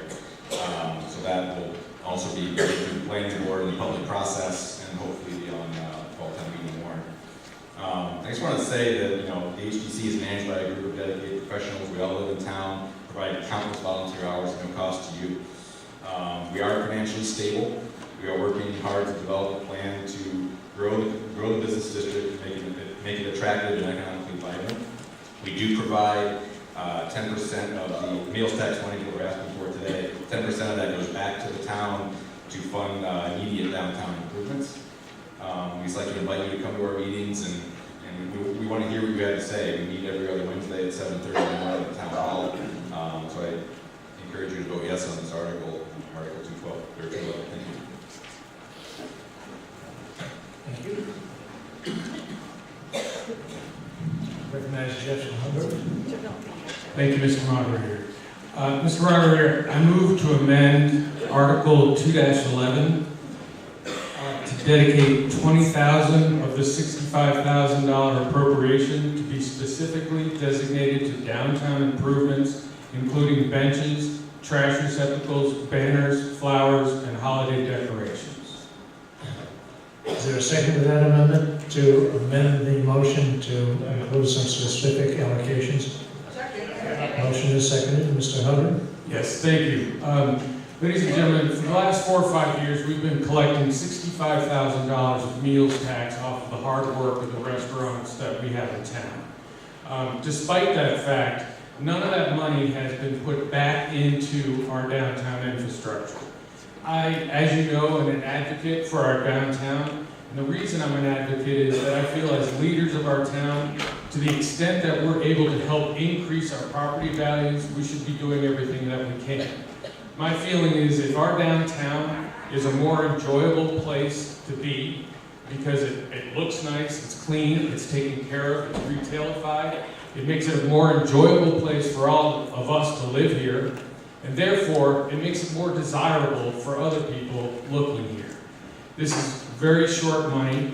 I want to commend the Hamilton Development Corporation. They've done a great job doing a study on determining the cost of installing a sewer system in our downtown neighborhoods, which we've talked about. And I'm very much looking forward to the May meeting, where I'm hoping we'll hear more about what the cost-benefit ratio is to that $10,000. So I think that's very important for us to know. In the meantime, for very short money, we can improve our downtown area and again, make it more enjoyable. I've attended the Hamilton Wenham Merchants meetings over the last 4 years. They fully endorse this effort. They've been through a downtown charrette, a master plan, an economic development plan, All of these were paid consultants that in the end told us to do the same thing, which was install benches, trash cans, banners, and flowers downtown as a very first step. So we've heard it over and over from our own residents, from consultants. Our merchants are depending on this, and I ask for your support. Thank you.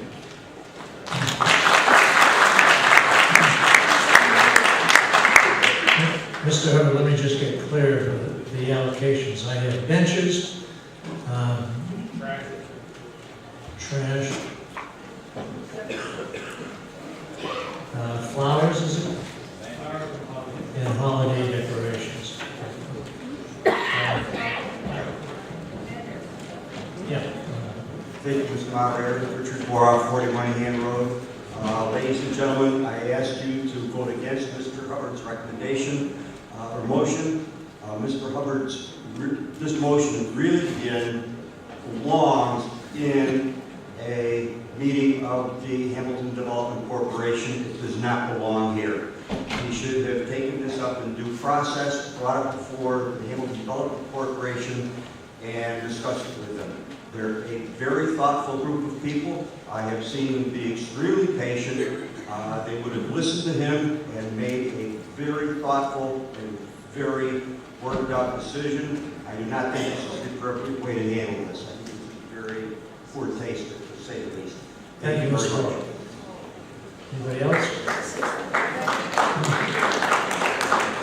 I recommend, Town Council. I have a question on the motion to amend. It's not clear to me if the $20,000 is money that you're directing how the Hamilton Development Corporation will spend that money, or if that $20,000 is being appropriated to a town department to spend. As long as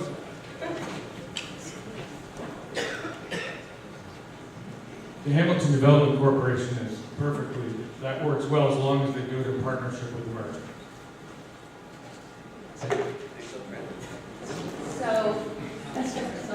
So, in fact, the town cannot direct the Hamilton Development Corporation how to spend their money. That was the reason for the clarification.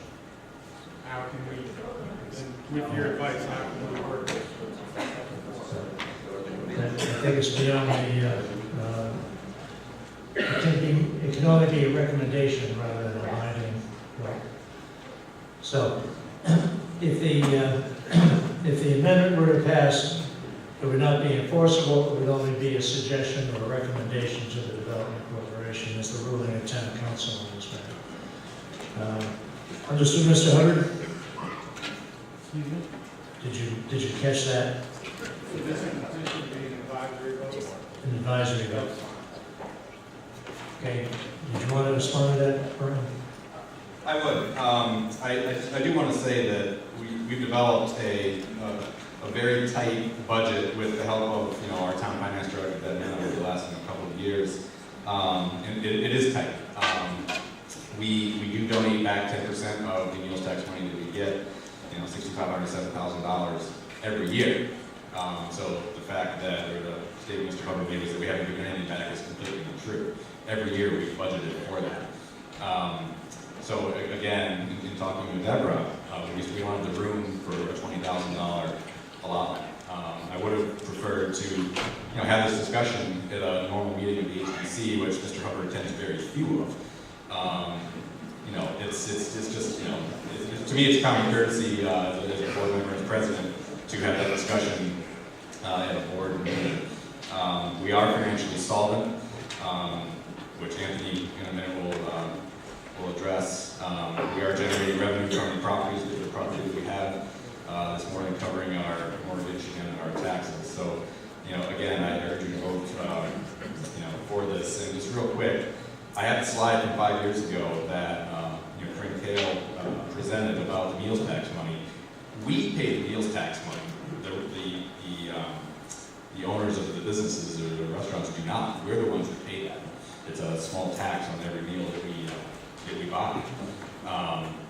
And that money for this slide at town meeting 5 years ago was used, or was supposed to be used for implement necessary infrastructure improvements. One was septic, one was parking, you know, smaller things like sidewalks, street lights, things like that, I agree we need to do. One of our missions is economic development, and we need to look at the broader picture of infrastructure, design guidelines, like I said, zoning and so forth, that you know, can expand our business district, you know, financially and aesthetically. So, thank you. Thank you. Hi, Anthony Nickus, 173 Woodland Mead. I'm on the HDC. I'm also the treasurer of the HDC. I just wanted to let everybody know that the HDC is financially solvent. We have a budget. We stick to the budget. We have allocated funds to beautify downtown, especially the benches, $6,500. The money hasn't been taken out of the account yet, but it's earmarked for that. We're in the process of preparing our 2016 fiscal year budget, and if we take $20,000 out right now, it's going to take a lot of what we've been doing over the last 2 years and our long-term kind of plan off track to make it difficult to accomplish what we want to accomplish. So anyone can come to these meetings and we'll answer any questions about the budget, detailed questions that you may have. We meet Wednesdays at 7:30 in the morning, and I'm open to any questions. Thank you. Thank you. Yeah, my name is June Singer, and I live at 118 Nickel Cove Road. I've lived in town for 30 years, and I've been a business in town for 21. And we really, I don't know if it's appropriate, but we really do need benches on Railroad Avenue. It's not just to look pretty. I've allowed people to come in and sit down to take a rest in my business. I allow people to use my bathroom in my business. Children go with their families, like to the pizza shop, and they can't use the bathroom. The kids run down into Mary Beth's and use our bathroom. But there are older people that cannot come and walk downtown because they can't make the walk. They need a rest. I had an older gentleman, he had a walker, so he was okay. But he wasn't coming downtown very often. I asked him why, and he said because he couldn't go downtown and make it home without going to the bathroom, and there was no place for him to go. I think Dunkin' Donuts is pretty friendly now, but we didn't have that then. The trees look beautiful, but I would have much preferred, we could have used the benches way before the trees, because this is really, another gentleman had open heart surgery. He was supposed to be out, you know, walking, and he went to the, just tried to go to the park one day and had got in trouble because he couldn't make it. We need some benches. Thanks. Thank you.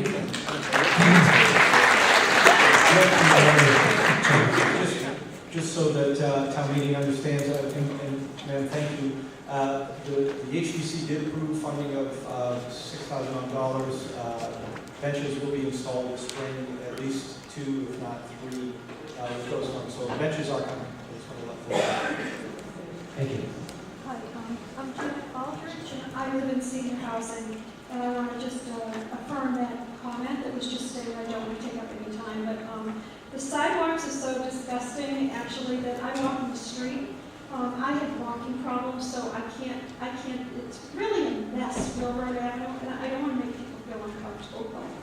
This winter was outrageous. I mean, they did not shovel the strip that goes from up to Union, that one there by the senior house, on either side. And I mean, everybody was trying to, you know, wade through all that snow, but these people in the senior housing areas, they have assisted help that come in. They have to park. They don't stay there, but they need parking. You know, I mean, this is the worst winter on record of anybody. So we, you know, it's not just the weather, but I just feel like, you know, these issues of providing seating for people coming down that street, you know, and I mean, I could just go off on this whole subject. I'm sorry. Even the train station is ridiculous, and this is statewide. They need to put plastic up there to protect people from the weather. So whatever. Thank you very much. Okay. I'm Bill Geisness, 3 Walnut Lane. I'm also a member of the HDC, and I would like to emphasize a couple things. One is, as Michael mentioned, we did donate $6,500 to benches. We've had a struggle on who puts them in, who carries the liability, and who maintains them, but that is in the process. We've also got a lot of long-term, short-term goals that are set up that we've prioritized what order they should come in. And again, if anybody wants to come in with some new ideas, we are open for listening to that. Throughout the years, what this group entity has accomplished, if you're not familiar with it, I'm in a butter to the shopping center. The shopping center has been improved. If you ever saw it when, before all the improvements were made, parking-wise, landscape-wise, and aesthetics. The train station through a property swap of the town, the train station has been relocated so the train no longer stops and blocks off Route 1A. And in that whole process, the town was able to sell the land that currently is occupied by the community package store. So there have been a lot of improvements.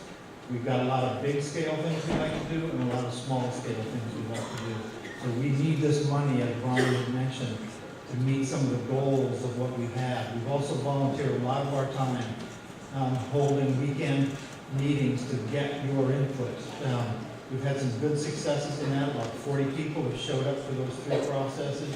Again, we volunteer our time from a professional perspective to do these programs and provide the visuals that you need to make decisions. So again, we really ask for your support for this money. Thank you.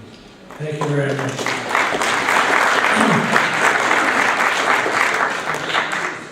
I think we're ready for a vote. First, we have to take care of the Hubbard Amendment, which is to dedicate $20,000 of the $65,000 appropriation for the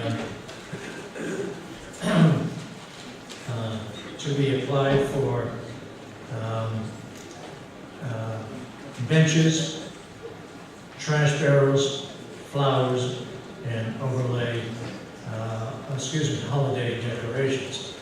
And we've been told that will be an advisory vote, but not an enforceable use of the appropriation by the Hamilton Development Corporation. All those, first we vote on the amendment to see if it will affect the main motion. All those in favor of the amendment, please say aye. Aye. Aye. Those opposed, nay. Nay. Let me check with the others.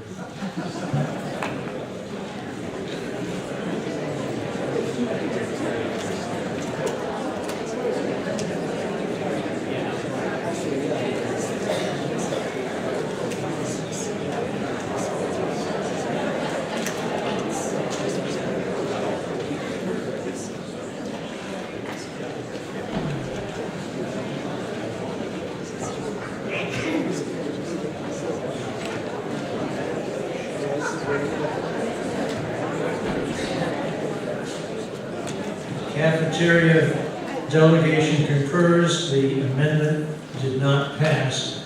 We now proceed to the main motion for the $65,000 appropriation to the Hamilton Development Corporation. All those in favor of the motion, the main motion, please say aye. Aye. Those opposed, nay. Nay. Let's give up the cards, just yes. All those in favor of the motion, please hold your hands. Okay, those opposed, please no. Okay, thank you. I will check.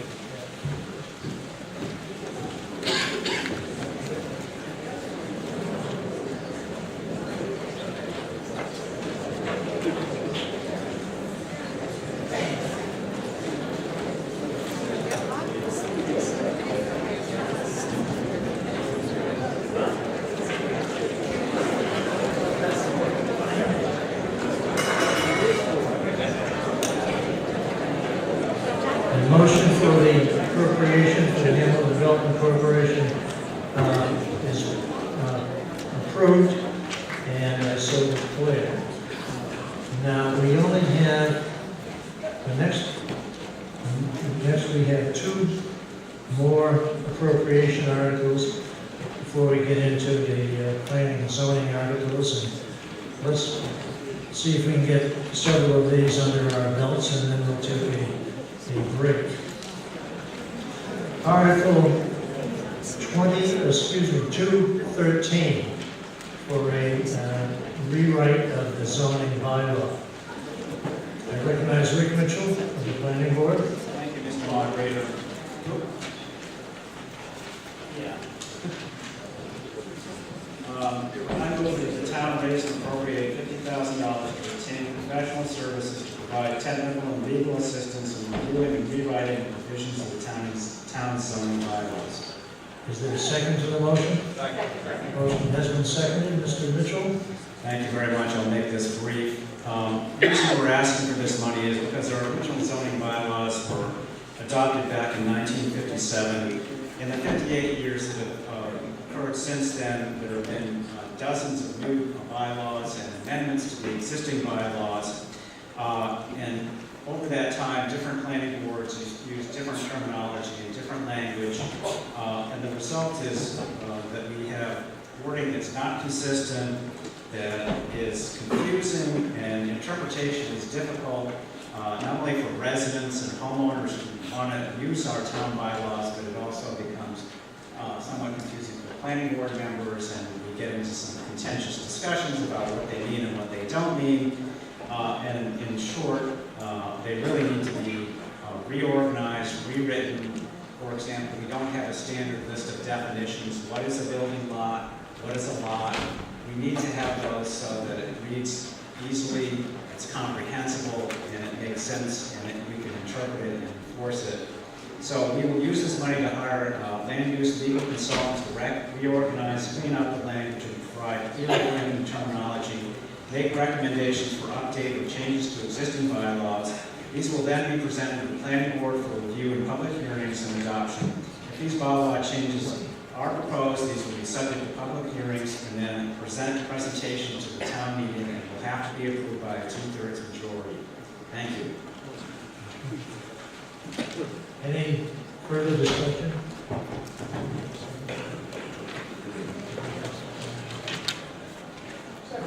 Did I hear? Mr. Moderator. I recognize Jack Lawrence. Jack Lawrence, 105 Rock Maple.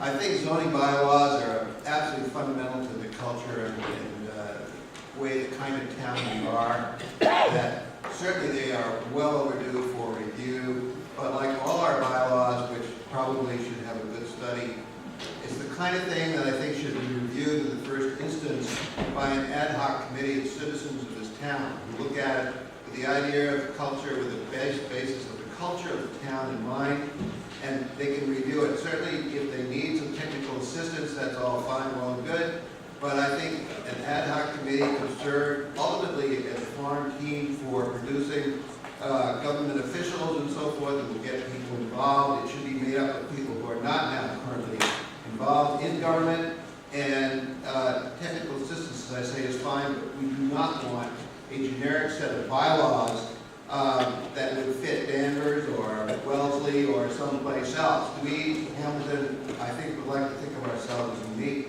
and I think our fellow citizens should perform this task in the first instance. As I say, it's all well and good, we have potential assistance, but let's not just delegate it off to somebody else. Thank you.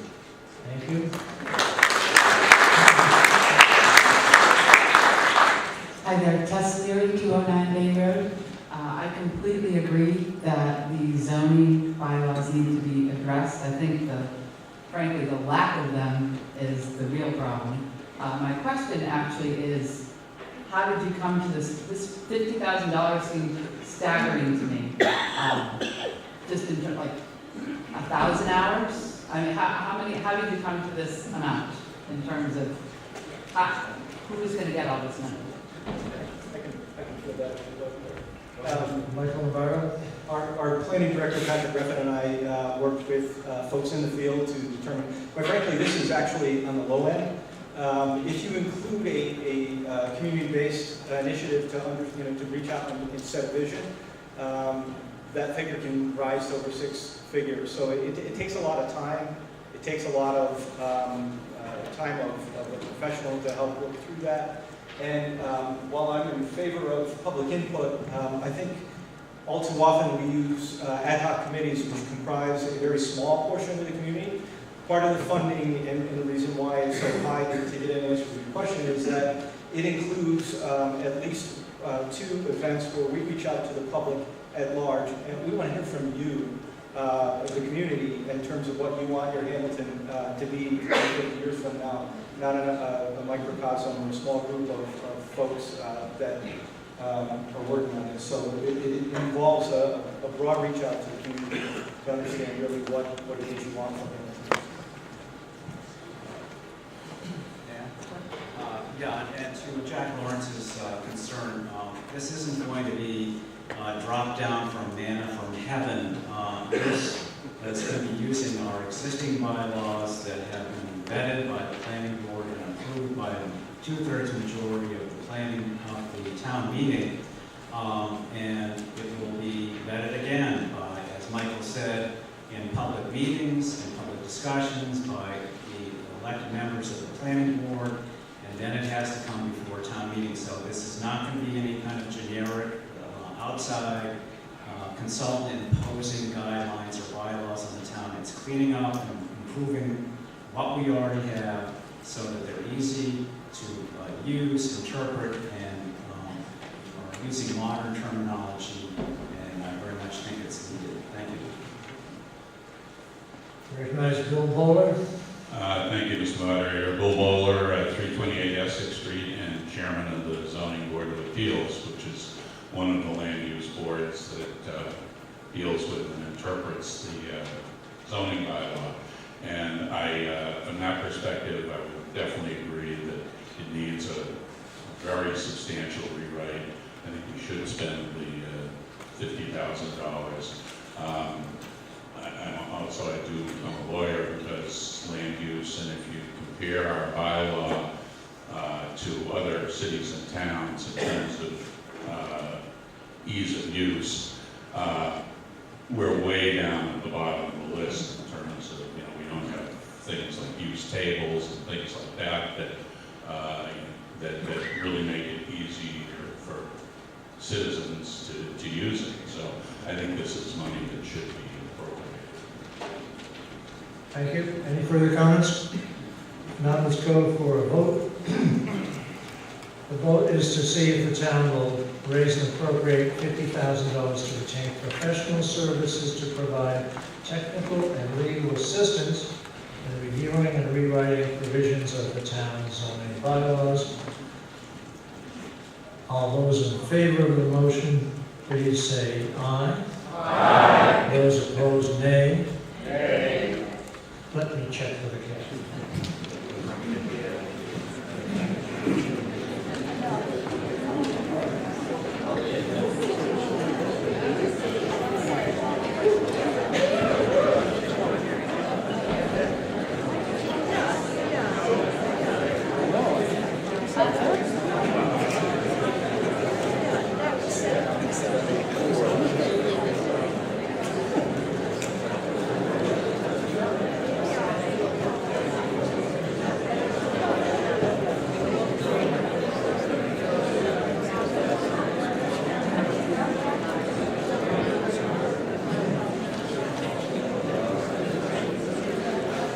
The ayes in this room in the cafeteria prevailed, and the motion under Article 2-3 is approved.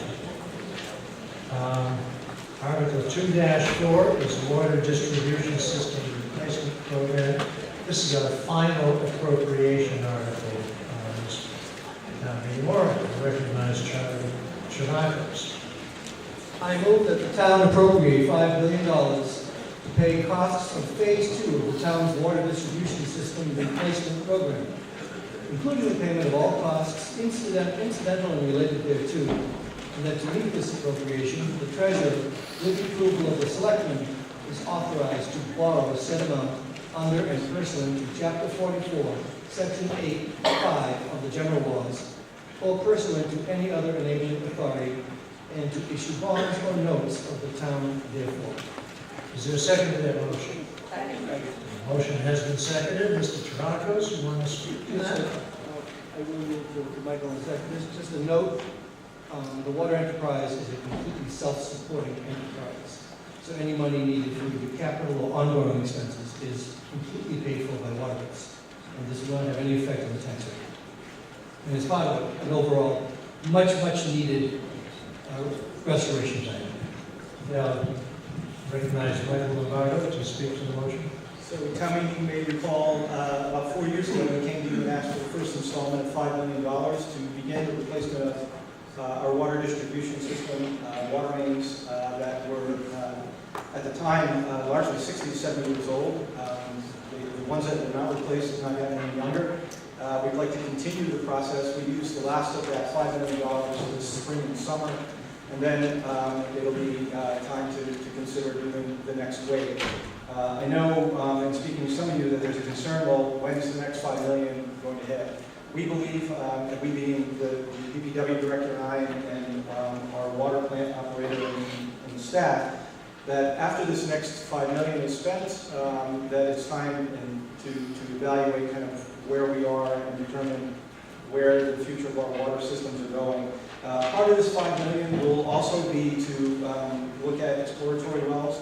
Our current wells are getting old. We've come to you for funding to refurbish them. As you may know or may not, when you refurbish a well, the capacity diminishes, and so over time you have to locate new wells. We're starting to approach that time frame. Also, we have a very old water storage tank on the property at Gordon Conwell. We're going to be evaluating that storage system and determining both in terms of location for water pressure, but also then condition, what needs to be done, whether it can be refurbished and replaced, or we need to consider starting to locate a new water storage tank. And depending on that peer review, we'll decide whether or not some of these funds may be used for that as opposed to pipes. But quite frankly, the system is old. We haven't attended to it in the time frames in which typically you would, which is 40 to 50 years. We have a lot of vinyl-lined asbestos cement pipe, which causes chemical buildups. We're required to keep bleeder valves open so that the water circulates and we're not keeping arsenic and bad things in the water. We pour about 10 million gallons of water, finished water, that comes out of your plant into the ground each year because of these bleeder valves. Part of this $5 million will continue the process of replacing them. So we'd like to keep the program going. It's to improve the quality of the water and make sure that we're not investing in costly water main breaks as opposed to methodical maintenance programming. Thank you. Thank you. Anybody wish to speak to this article, in this motion? Not, we can proceed to a vote. Vote is the town appropriate $5 million to pay for the cost of Phase 2 of the town's water distribution system, which includes an authorization to borrow the amount under and pursuant to Chapter 44, Section 8, Parent 5 of the general laws. Because this motion requires borrowing, it requires a 2/3 vote. And on the basis of that, I would like to have a show of your voter cards as to all those in favor of the motion for the borrowing of $5 million. Okay, and those opposed, please raise. I don't see. I will check with the council.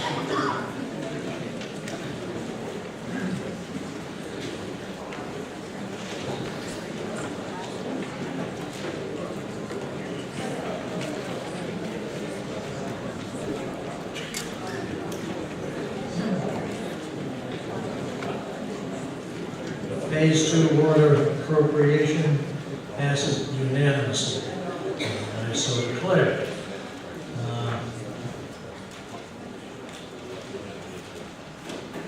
I want to take up Article 3-1 because I recognized Peter Clark.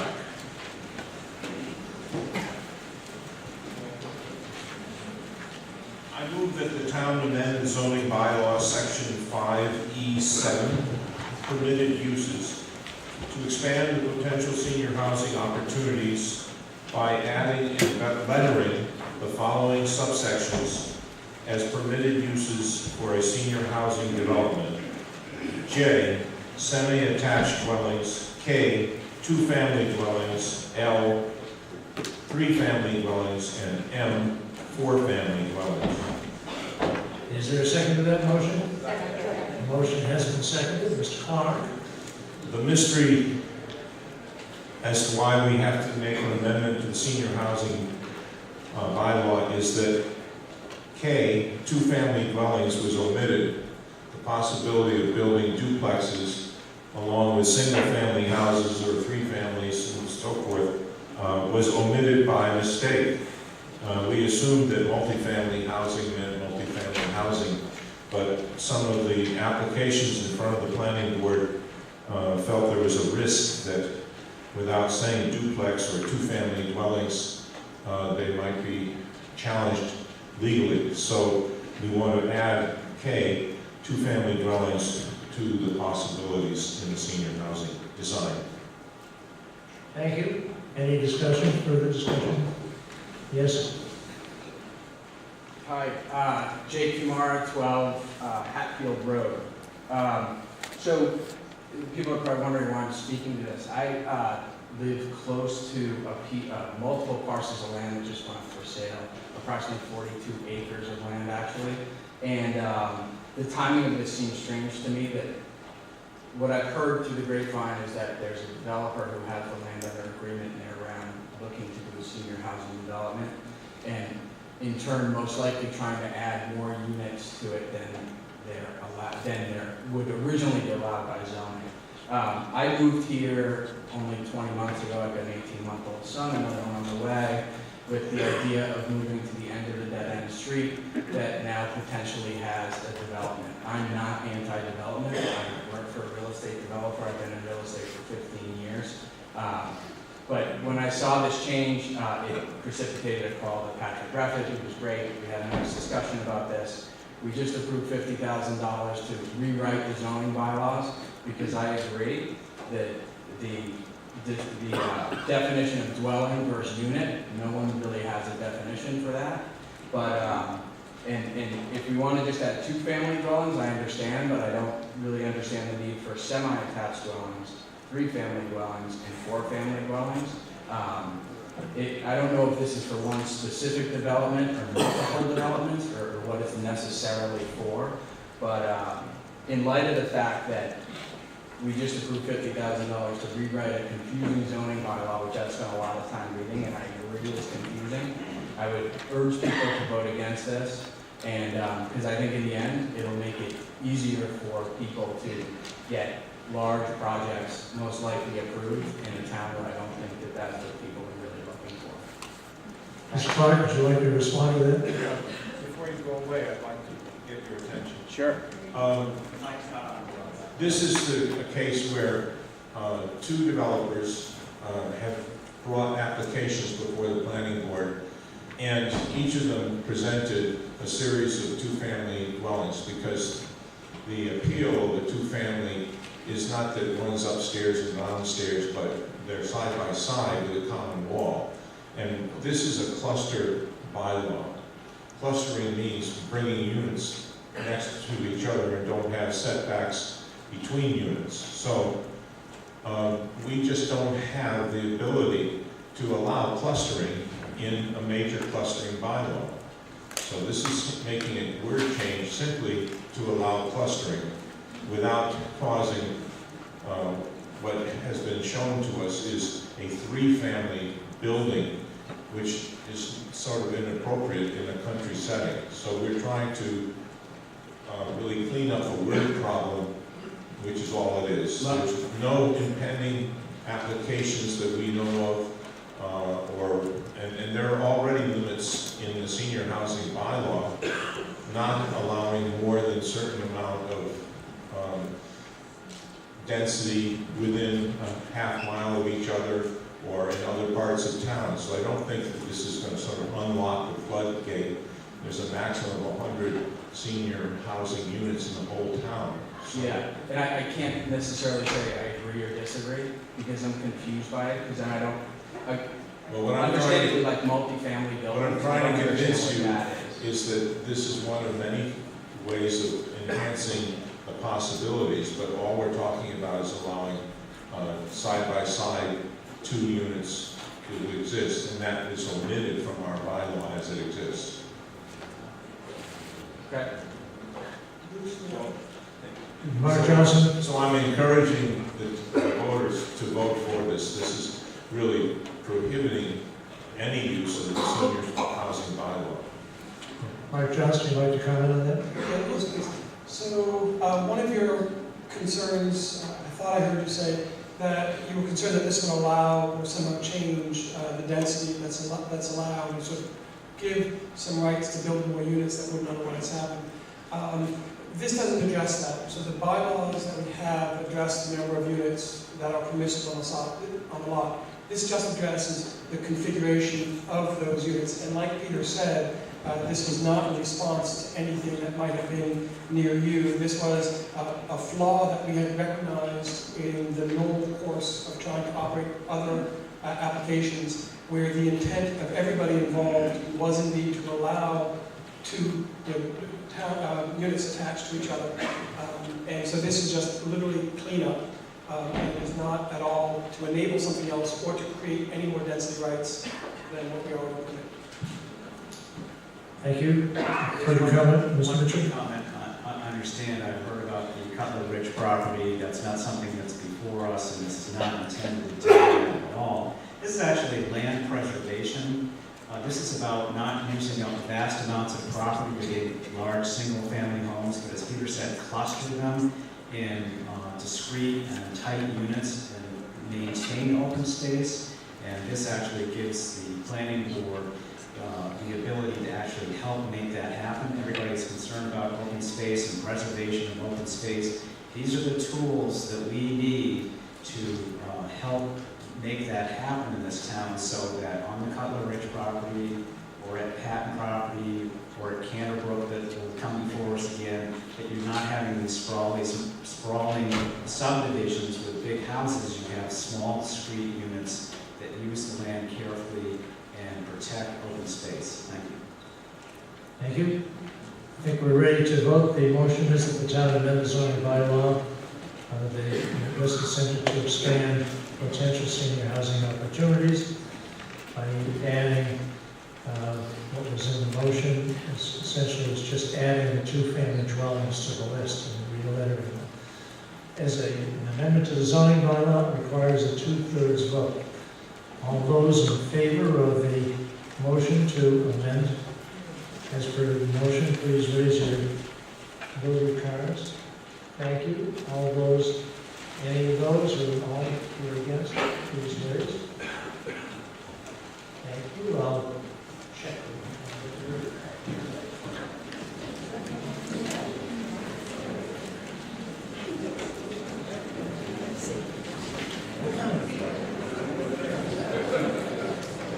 The motion under Article 3-1 passes unanimously. It is 1:10, a little later than that. I hereby declare a recess to reconvene at 1:30.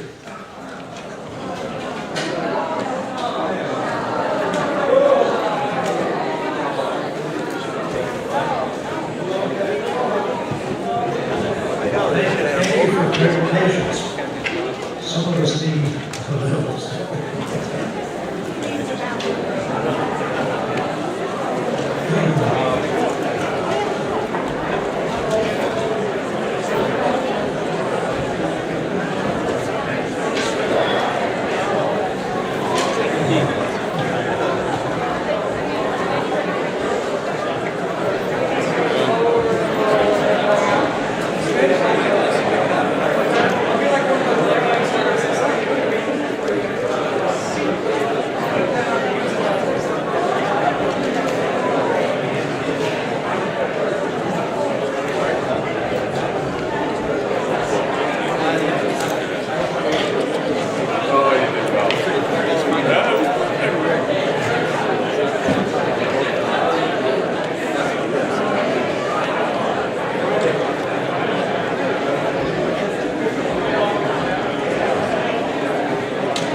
know there's some plans to fix some of that stuff to that the library.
Let me just